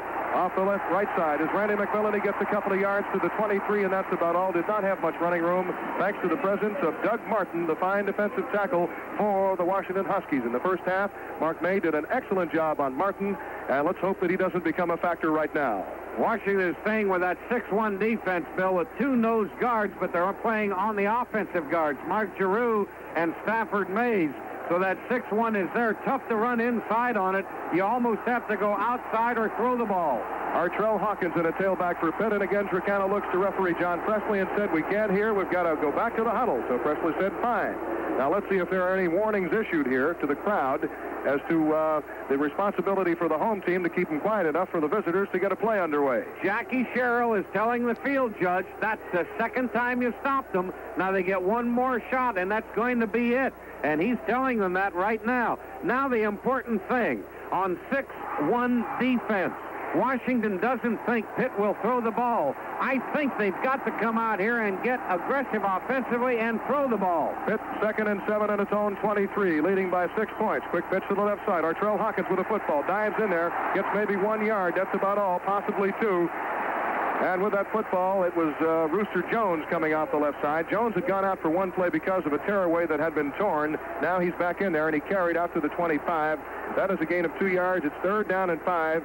And the Panthers, with 9:06 remaining, have Julius Dawkins in as a split end. Dawkins, a fine freshman from Monessen High School, will come in and line up to the short side of the field, the left side. Kenny Bowles goes out as a flanker to the right. Look for the possibility of a screen pass that can be safe and maybe pick up the 4 or 5 yards. Tricano now wants another timeout. Now, here comes Jackie. Jackie's telling them, the officials, He's saying, now look, how many times are we going to let him have it? He's also, I think, telling Rick Tricano that it's 3rd and 5, or he's telling the official, we want 5-yard penalty right now. Jackie Sherrill holding up 5 fingers, and he's out on the field saying, hey, that's 5-yard penalty. I'm sure that's what he's saying, and now he's going to talk to the field judge and just get an interpretation from referee John Presley, who is the man responsible for making a judgment as to whether there'll be a penalty for the crowd being too loud. 3rd and 5, Pitt at its own 25. Wide side of the field to the right. Tricano rolls that way. Looks downfield for the pass. Firing for Kenny Bowles, and it's incomplete at the 45-yard line. It skips in low, and the Panthers will have to punt. They had him wide open. He was so wide open on that far side, Ricky threw it short. He thought maybe he'd come back for it, but really, Kenny Bowles didn't have to. He had the man beaten by 4 yards on the far sideline. Mark Lee is the ever-dangerous punt return man for the Huskies. He stands and awaits this David Trout punt at his own 40. The line of scrimmage is the 25-yard line, and Trout awaits the snap from Anthony McNally at his own 10. Gets the snap, not much of a rush, gets the punt away. It's going to be short. It's going to hit in Pitt territory and take a Washington bounce and go out of bounds at the Pitt 45, and that's where the Huskies are in business, trailing by 6 with 8:37 remaining. The Panthers earlier had opened up a 14-0 lead. Then, with dramatic suddenness, a 99-yard kickoff return by Anthony Allen made it 14-7. The Panthers kicked a field goal and went into the half leading 17-7. That's the way it was until the fourth quarter. Schubert, another 43-yarder, hitting the crossbar, going over to make it 20-7. But then Washington marched up the field for the score and now have it in excellent field position. 1st and 10 at the Pitt 45. The burden is on the Panther defense once again. Flick is the quarterback. Steele is that ever-dangerous tailback, and Kobe is the fullback. Flick, the junior, pitches back to Steele. Steele looking for running room, breaks a tackle, gets in across the 45, a couple of yards to the 43-yard line, where he's met by Carlton Williamson of the Panthers. Pitt's 4-deep secondary. Heath is the free safety. The strong safety is Williamson. The cornerbacks to the left, White, to the right, Lynn Thomas. An advance of 2 yards, 2nd down and 8. Washington at the Pitt 43-yard line. Now Kyle Stevens comes in as a tailback to give Steele a rest for the Huskies. Flick lines him up in the eye and sends Gansey as his flanker left, the ball on the right hash mark. Blacken is split to the right side, the short side of the field. Flick on 2nd and 8 at the Pitt 43 with 7:57 left of the game. Takes loose football, and the Panthers have recovered at the 46-yard line. On that football is JoJo Heath on the safety blitz. Amazing. Safety blitz, it came right over the center. There was a mix-up on exchange. I've said so many times, put a man on the center's nose on a crucial play, and sometimes he gets a little excited. He didn't get the ball all the way up. JoJo Heath took the ball in the air. It didn't hit the ground. He could have run the ball had he not been tackled. That's 5 turnovers for the Huskies. And now the Panthers have the football back. They have a break. Can they take advantage? Tricano said the crowd is too loud. I've got to stop them down again. Referee John Presley says you're absolutely right. Bill, you have got to come out here and use the same game plan you used in the beginning. Now, we haven't shown the double tight end in this half, as I recall. That was the gimmick in the first half. It had a great effect on the Washington defense.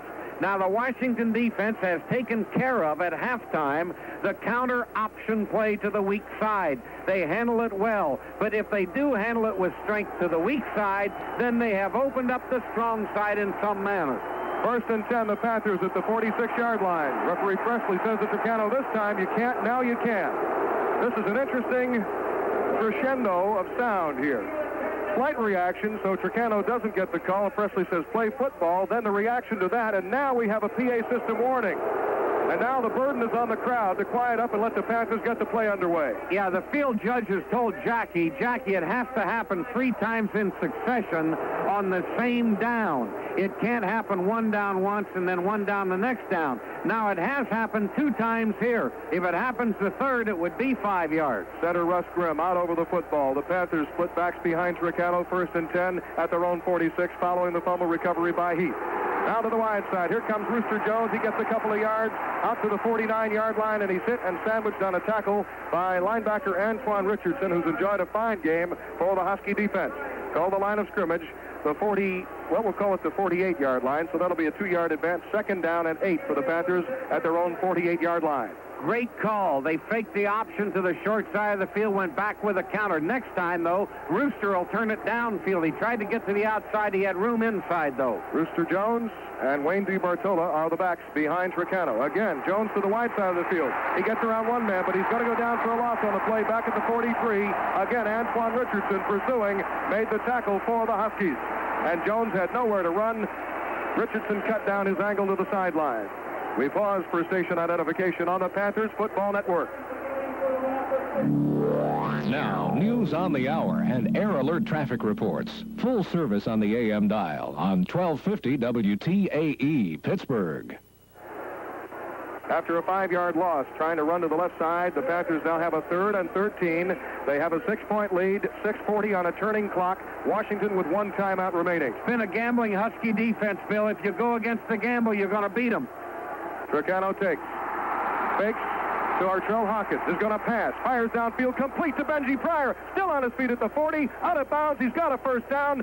Pryor's first pass reception of the football game. It couldn't have been a bigger one. All right, the best thing then, it was a rollout opposite the flow of the backfield. Washington is going with the flow of the backfield. They're coming across with good penetration that way. But that time, Tricano faked the flow to the right, bootleg to the left.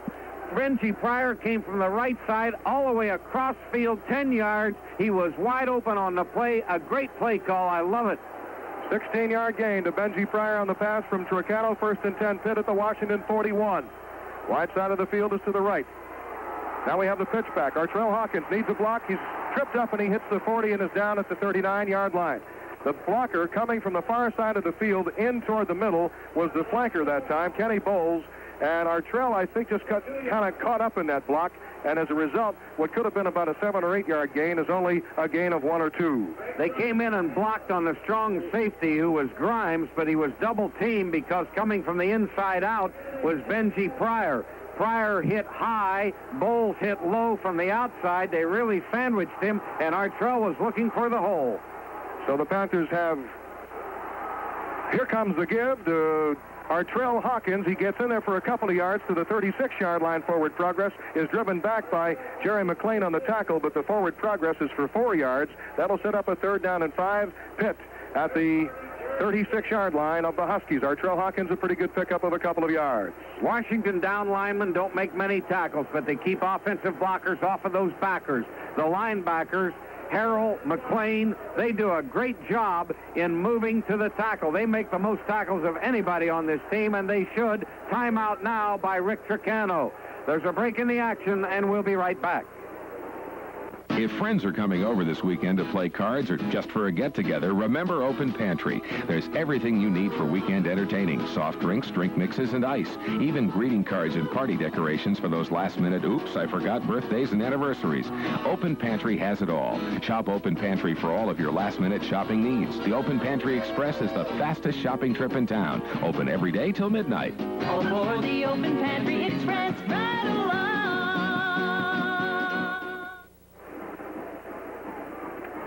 Well, I think the answer now, with 5 minutes, 14 seconds remaining in this game, a 3rd down and 5, Pitt in control on the Washington 36-yard line. 5:14 remaining in the game, Pitt leading 20-14. They have to get points on the scoreboard. Rick Tricano has just called a timeout. He's come again to talk to Jackie Sherrill to the sideline. What do we do here, Coach? Do we throw for it? We're not going to make it running, I don't believe. They cannot put this one in their pocket yet. Washington has time remaining, but they only have 1 timeout left. Pitt has 2 timeouts left.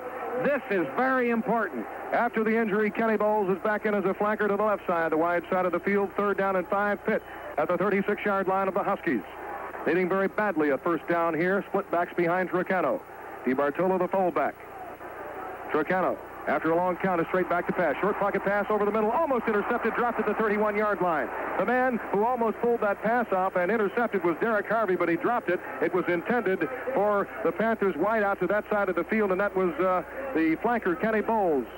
Jerry McLean, good pressure on Tricano, firing in there on the safety blitz, and now the Panthers are in punt formation. Dan Marino is the punter. He awaits the snap at midfield. The line of scrimmage now is the 36-yard line of the Huskies. Marino, the freshman. gets the drop, gets the punt, kicks it away. It's going to go hit at the 10-yard line. It's going to take a pit bounce and be down inside the 10. It's going to go out of bounds at the 6-yard line. What a play by Dan Marino. A punt with that good drop. He kicked it vertically, the point down. It came down and hit around the 10, and then took an immediate pit bounce toward the sideline, inside the 10 in the coffin corner, out at the 6, and the Huskies are 94 yards away from pay dirt, and they have 5 minutes and 2 seconds and only one timeout remaining. Marino punted from the far hash mark. The ball went away from the safety who was playing on the far hash mark all the way left. It hit on the left hash mark and started right directly to the out-of-bounds line at 6 yards. 1st and 10, Washington at their own 6-yard line, trailing by 6 points with 5:02 left of the ball game. Flick the quarterback takes. Loose football. The Panthers recover at the 2-yard line. The Panthers have the football. Greg Meisner recovered.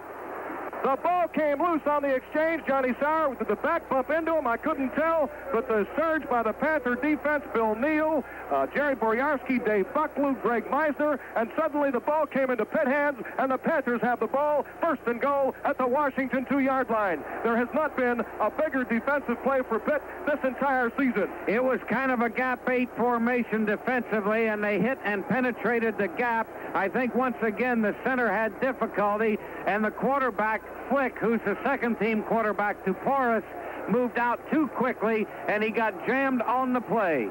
1st and goal at the 2-yard line. Tricano, the quarterback, swings and shifts his backs around. The give off the left side is to Artrell Hawkins. He gets only to the 1 and is stacked up there by a host of purple-shirted defenders for the Huskies.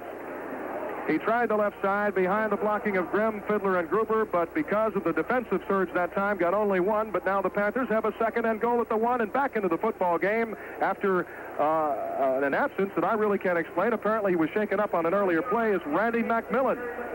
I think importantly the referee allowed the clock to continue to roll while they were unpiling. At this point, you teach your team, if you're ahead, to unpile slowly, let the clock run. All right. Here's the give to the deep man. Artrell Hawkins plows in for the Panther touchdown, and the Panthers at 4:17 have scored a big, big touchdown. 3 turnovers on the day, Bill, that really have meant everything. Terry White on the fumble recovery and the pass interception in the first half actually gave Pittsburgh the 17-7 lead at halftime. And here, one of the biggest turnovers that Pitt has gotten this year, the takeaway at the 2-yard line, is going to really put this one out of reach. Schubert to try the extra point, and now the Panthers have to call a timeout. Scott Jenner looked at the alignment, and now the Panthers have called their 2nd timeout of this half, and now we'll only have 1 remaining in the remaining 4:17. 10 men on the field, Bill. We didn't have 11 men on the protection for the kick. So the Panthers have to save the penalty. There's a break in the action here in the 4th quarter, and we'll be right back. When you say bud, you say a lot of things nobody else can say. There is no other one. There's only something less, because the king of fierce is leading all the rest. When you say Budweiser, you've said it all. Anheuser-Busch, St. Louis. 4:17 remaining in this football game. Pittsburgh leading 26-14. The point after attempt instead of the 1-point attempt now. Pittsburgh deciding to go for the 2. 26-14. That's a 12-point difference. The 13 points wouldn't make much difference, but another 14 would. So 2 points in important play are good call. Tricano on the 2-point conversion try with a flanker right, back split behind him, rolls to the right side. The wide side fires for the end zone. Incomplete. It was batted by a purple-shirted Washington defender. Jerry McLean got the football. The pass was intended in the end zone for Kenny Bowles, the flanker, and the Panthers fail on the 2-point try. They lead 26-14 with 4:17 remaining. Don't go away. We're going right to the wire. I think Ricky Tricano was a little worried about lofting the ball. His receiver had McLean beaten. He would have had to loft the ball, and the outside was taken away. No one was on the outside, no corner back. But Ricky tried to drive it in, got it a little low. It was hit by McLean, who made a nice play. It was a leaping play. Panther kick return and coverage unit Panther kick coverage unit is going to have to work very hard now because the guy, Allen, is going to be back there deep. And earlier he returned 199 yards for a touchdown. He's back there along with Kyle Stevens. Allen to the left, Stevens to the right. Trout will be kicking right to left. 4:17 remaining. Pitt ahead 26-14 after having failed on the two-point conversion try.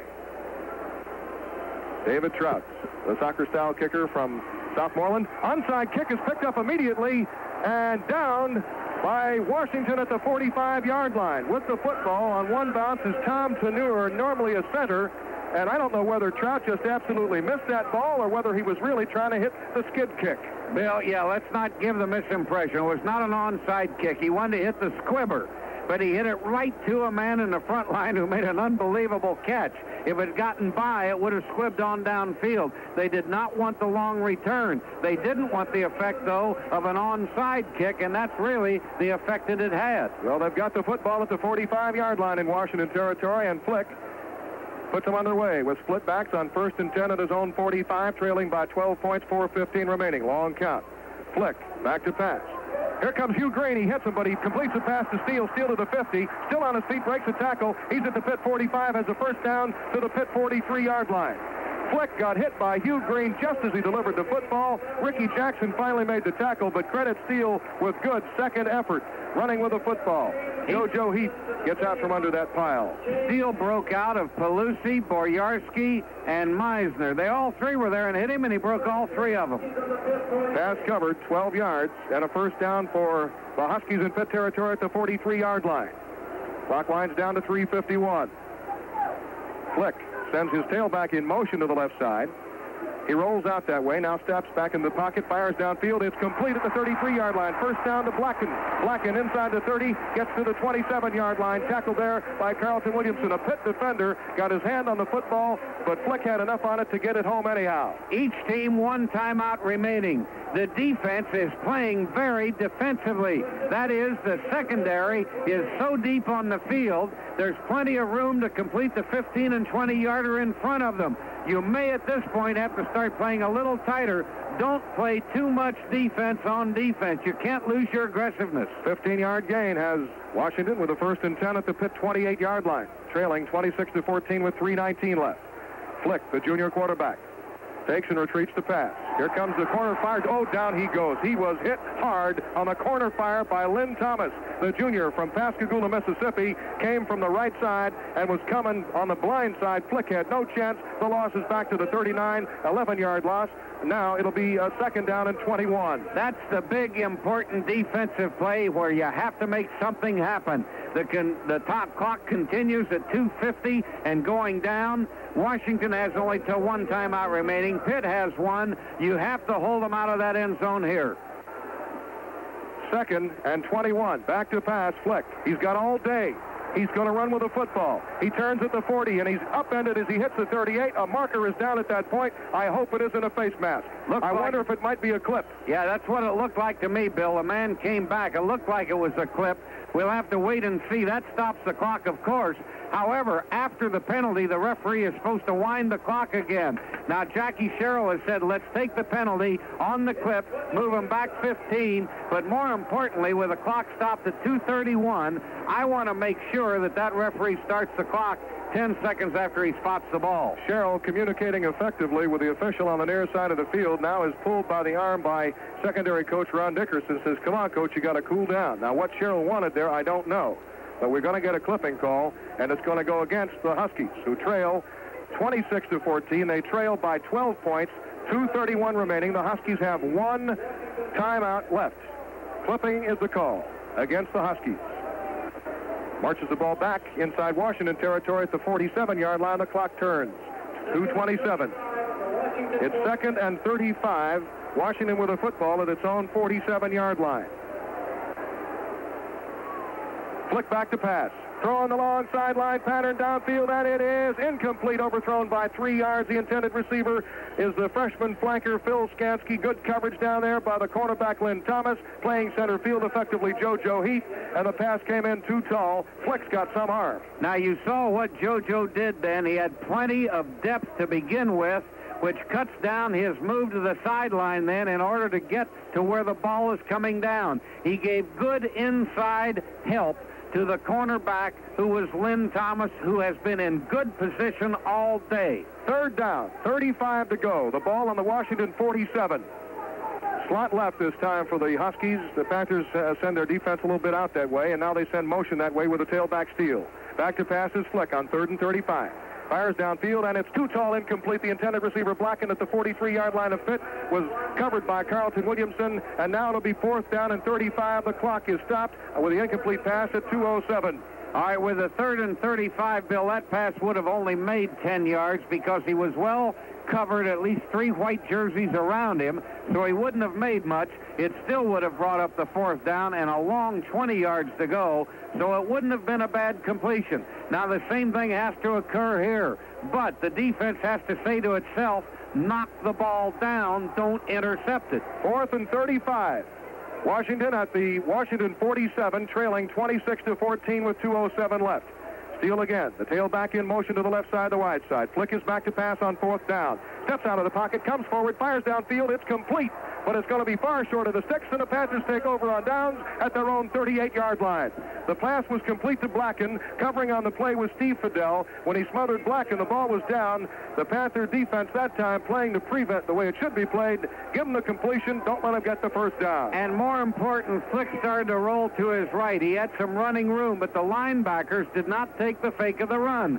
They stayed back. The best thing that can happen on a 4th and 35 is let the quarterback run the ball. You don't care. But so many times, if you're not properly drilled, as a linebacker, you'll take the run fake, leave your coverage, come up and try to stop the run. But Pitt didn't do it that time. 1:58 remaining. The Panthers close now to a big victory if they can pull it off.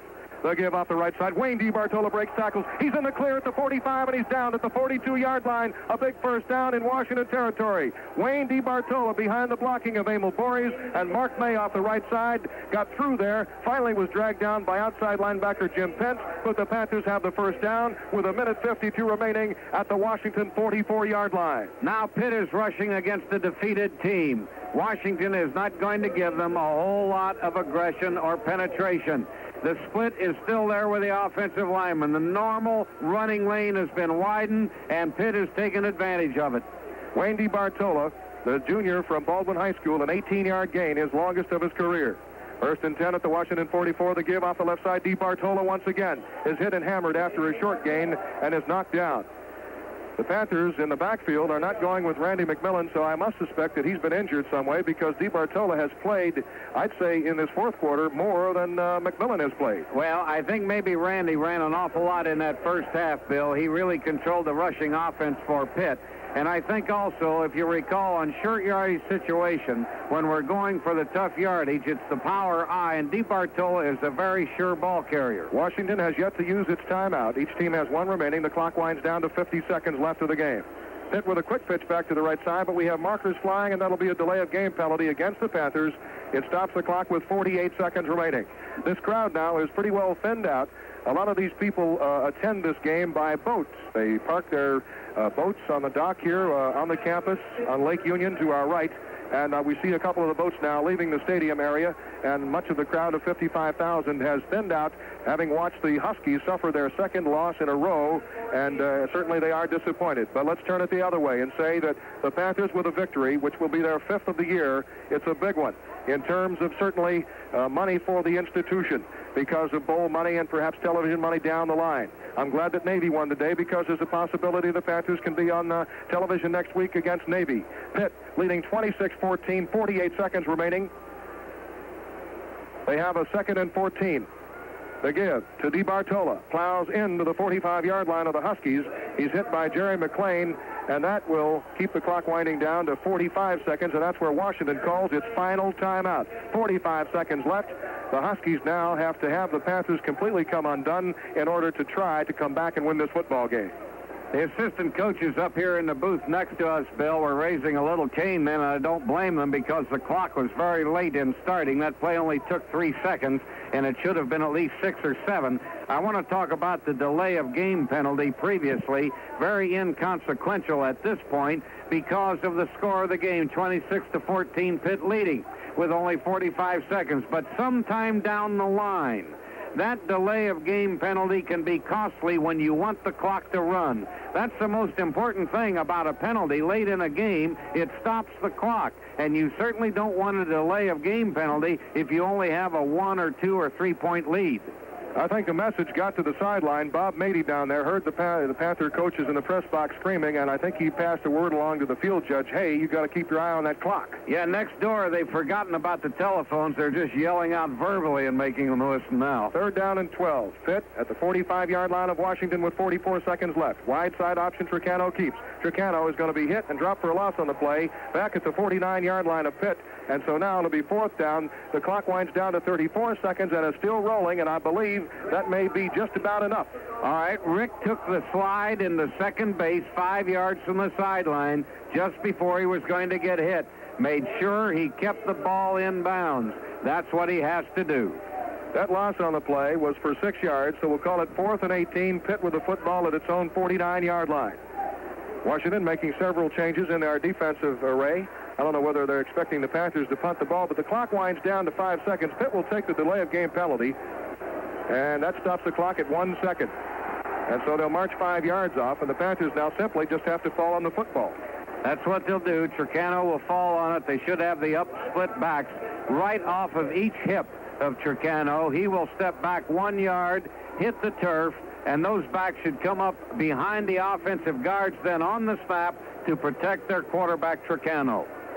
Panthers will be hosting Navy next week. Plenty of tickets remaining. It'll be a youth day situation at Pitt Stadium, so hope we'll have you aboard at Pitt Stadium. Hope we'll have you aboard on the Panther Network next week if you can't be at the ball game in person. 1 second remaining. Rick Tricano takes the football, falls down. The Panthers have pulled off the upset. It's a big, big win for Coach Jackie Sherrill, his staff, and this Panthers squad, which now is 5-1 and rolling. That's it from Husky Stadium in Washington. The final score, Pitt 26, the Huskies 14. A look at today's game in just a minute.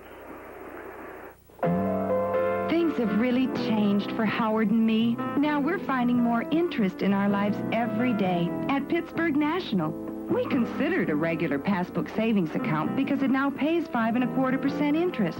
But we decided on a money manager savings account. It pays 5.25% too, but even better, the interest is earned daily and compounded daily. So no matter when we deposit or withdraw, we never lose a penny's interest. We also put a little extra in an investor passbook to earn even more. And we bought one of Pittsburgh National's new 4-year certificates. So now we have more interest than ever. And we do all our banking in one place. Oh, we're so smart. Right, Howard? Howard. When you think about saving, let Pittsburgh National show you how to really save. Howard? Pittsburgh National Bank, member FDIC. Substantial interest penalty for early withdrawals from investor passbook and certificates. Suddenly, the criticism that the Panthers could not win the big game is a moot point because they came out here well prepared. They executed very well. They did not turn the football over, to my recollection, at least once. Do you recall any fumbles or interceptions? Don't recall any, Bill. I don't recall any at all. Let me say now, I think this game was won in the first half. I think Washington controlled the game too much in the second half. And had it not been for the fumble down here on the 2-yard line, we were in for a real ball game, and it could have been extremely tough at that time. So the turnovers, as I recall, we got 3 fumbles and 1 interception, at least 2 fumbles and 1 interception. I know White intercepted 1 pass in the first half, recovered a fumble, and it was the offense in the first half that kept the ball away from the Washington offense. The defense did a great job. I thought the second half, though, Washington came out fired up. They were winning the line of scrimmage. They were causing the difficulties. They were controlling the ball, and they were giving us everything we wanted. I count 5 mistakes, 6 mistakes by the Huskies, and so would have to say that there were 3 interceptions and 3 fumbles, and so that really helped the Panthers situation very much. Reviewing the scoring very quickly, Pitt, after a fumble by Steele, White took the ball away from him, started 1st and 10 at the Washington 38 back in the first quarter. They roared down, and Randy McMillan got the 1-yard touchdown plunge with 1:27 left of the first quarter, and that put the Panthers on top 7-0. Then McMillan scored again, a 21-yard touchdown run following an interception by Hugh Green that put the Panthers in business at the 22-yard line of the Washington Huskies, and Mac, one play later, went in 21 yards for the score. Things looked rosy for the Panthers, who were ahead 14-0. But then suddenly, Anthony Allen, a third-team freshman quarterback, on a kick return, went 99 yards, broke a couple of tackles along the way, stayed inbounds, and suddenly it was 14-7, and it appeared that the Panthers were in trouble. But then Rick Tricano and the Pitt offense went to work. We had Big McMillan running for big gainers. Kenny Bowles pulling in receptions. Mike Dombrowski pulled in a key first down reception. So did Clifford Moore. Pitt, starting at its own 25, marched down to allow Mark Schubert to kick a field goal with 32 seconds left of the second quarter, and Pitt had a 17-7 lead, which they preserved into the fourth quarter. Then Schubert, following an interception by middle guard Jerry Boyarski, kicked a field goal of 43 yards early in the fourth quarter, and it just got over the crossbar. As a matter of fact, hit the crossbar and fell good, and the Panthers led it 20-7. But Washington wasn't done. They changed quarterbacks and came out with Tom Flick. They started at their own 37-yard line following a fine kick return, and that one by Stevens, and they marched from their own 37 down to the 1-yard line on a 4th and goal at the 1. Steele dove into the end zone, handed the ball to the official, and with 10:04 left of the ball game, Washington trailed 20-14, and it seemed that Washington had a chance at that point to win the football game. However, at the Pitt 43-yard line, Washington fumbled the snap. Somehow Flick, the quarterback, couldn't find the handle, and Joe Heath on the safety blitz got in there and got the football. And I tell you what, Flick, maybe out of the corner of his eye, had seen the safety blitz and said, uh-oh, I got to get out of the way, and that may have caused the fumbled snap. But anyhow, the Panthers had the football, and then Dan Marino punted into the coffin corner. Washington started at its own 6-yard line. On the next play, they fumbled. Greg Meisner recovered at the 2-yard line. 2 plays later, Artrell Hawkins scored his first touchdown of the year, and the Panthers went ahead and won it by a score of 26-14. Bill Hillgrove, along with Johnny Sauer, would like to thank our Panther Network crew. Our spotter, Sam Shulo Jr., for the host, Washington Huskies. For the visiting Pitt Panthers, Don DeBlasio of U.S. Air, formerly known as Allegheny Airlines. And our producer, Bill Kelly, our engineer, Pete Shalonis. The Panther Network crew celebrating this big win for Pitt, and Coach Jackie Sherrill will have more on today's game between the Panthers and the Huskies in just a minute. Ever wonder how a professional hawker gets his voice in condition for the big game? We asked one. Peanuts, popcorn, what'll it be, fella? Neither, thanks. We were just wondering how a professional hawker gets his voice up for the big game. Well, I can't speak for the rest of the guys, of course, but as for me, I drink Daly's juice. Daly's juice? Right. And does it help? Well, it doesn't hurt. Yes, well, I can see you're drinking it right now. Knows how it's bringing the old pipes right back up. Yes, I can hear that. Popcorn. All right, what is it about Daly's juice that seems to help your voice? Who knows? It's got vitamin C in it, I know that. It's made with natural fruit juices. That can't do you any harm, right? I wouldn't think so. Comes in 9 different flavors, but I don't think that's got anything to do with it. Probably not. They also make a concentrate. I use that at home. So, folks, take it from a real pro. Before, during, or after the game, or no game at all, drink Daly's juice. Right, and maybe one day you, too, will be calling up big ones just like me. Peanuts, popcorn, one more sip, and I may have your job, fella. Come on. Come on, get Daily. Come on. Come on, get natural. Come up to the natural thing. It was a celebrating band of Pitt Panthers that put Coach Jackie Sherrill up on their shoulders to exit the field here at Husky Stadium.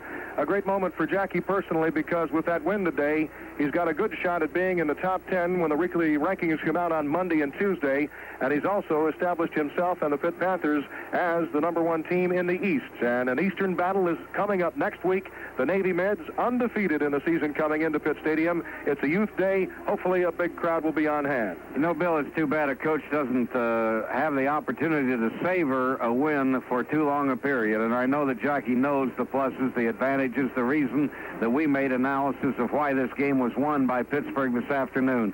One thing he's telling himself now, though, the mental errors at critical times, which will have to be eliminated, because in close ball games, they're going to cost you. I'm talking about the timeouts, the penalties, the things that occur at the critical times, those mental errors, and I'm sure they will be be eliminated soon. The final score again, Pittsburgh 26, Washington 14. This is Johnny Sauer. Ron Reininger is next with the college football scoreboard on the Panthers Football Network. Panthers. Brought to you by the employees of Pittsburgh National Bank, with 108 community banking offices to serve you. By Nationwide Insurance Agents. For all your insurance needs, life, health, homeowners, see your participating Nationwide Insurance Agent. Nationwide is on your side. By Budweiser. For all you do, this Bud's for you. Open Pantry Food Marts. Climb aboard the Open Pantry Express for the fastest shopping trip in town. Open 7 days a week until midnight. And by Daly's Juice Products. Daly's Juices, made with natural fruit juices and a bonus of vitamin C. Murphy Smart, Murphy Smart. That's where friendly discounts start. Quality savings, shopping smart. Discounts buys, Murphy Smart. It's raining, and you have to get out of your car to open the garage door. Why not let Genie automatic garage door openers do it for you?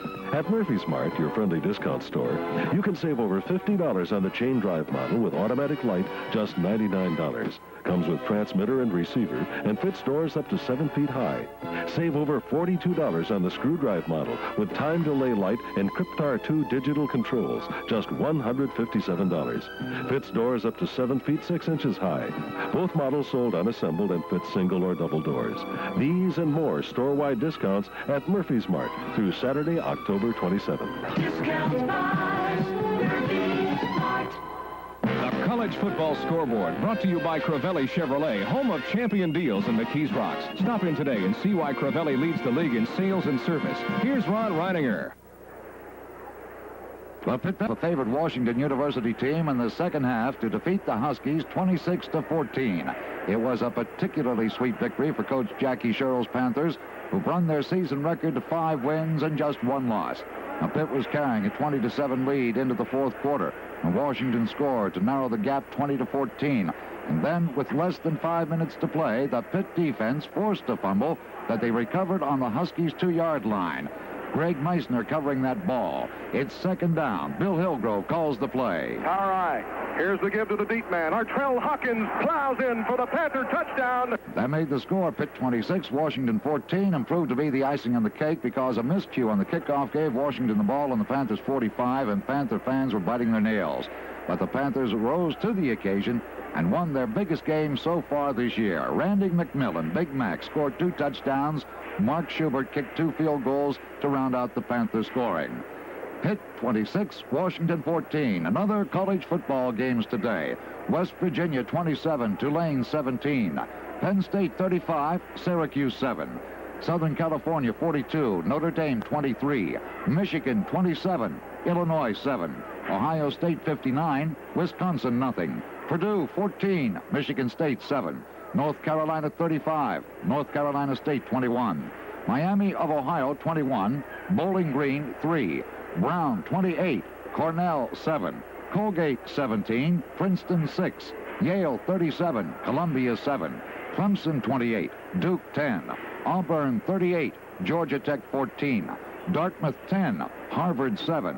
At the halftime, Toledo 14, Ohio University 6. Finals again. Villanova 29, Holy Cross 14. Virginia Tech 34, Richmond nothing. Wake Forest 25, Maryland 7. Baylor 55, Army nothing. Minnesota 24, Iowa 7. Temple 35, Cincinnati 14. I'm Ron Reininger. The college football scoreboard continues in a minute. Crivelli Chevrolet, home of champion deals, is off and running with their complete lineup for 1980. In Crivelli's spacious showroom, you can see every new model, including the front-wheel drive Citation, the car destined to be the most popular car of the new decade. Or look over Crivelli's selection of 1980 trucks. Whatever you need in the way of a tough Chevy truck, Crivelli has it. Economy 6-cylinder pickups and versatile 4-wheel drive Blazers or 12-passenger sport van wagons. vans, and the ever-popular Chevy cargo van. See them all at Crivelli's Truck Center. And remember, when you deal with Crivelli Chevrolet, you get the complete VIP service Crivelli is famous for. Crivelli's sales and service teams are unmatched in their desire to satisfy the customer. Stop at Crivelli Chevrolet today, and you'll find out why Crivelli's customers are customers for life. Crivelli Chevrolet, McKees Rocks Plaza at West Carson Street.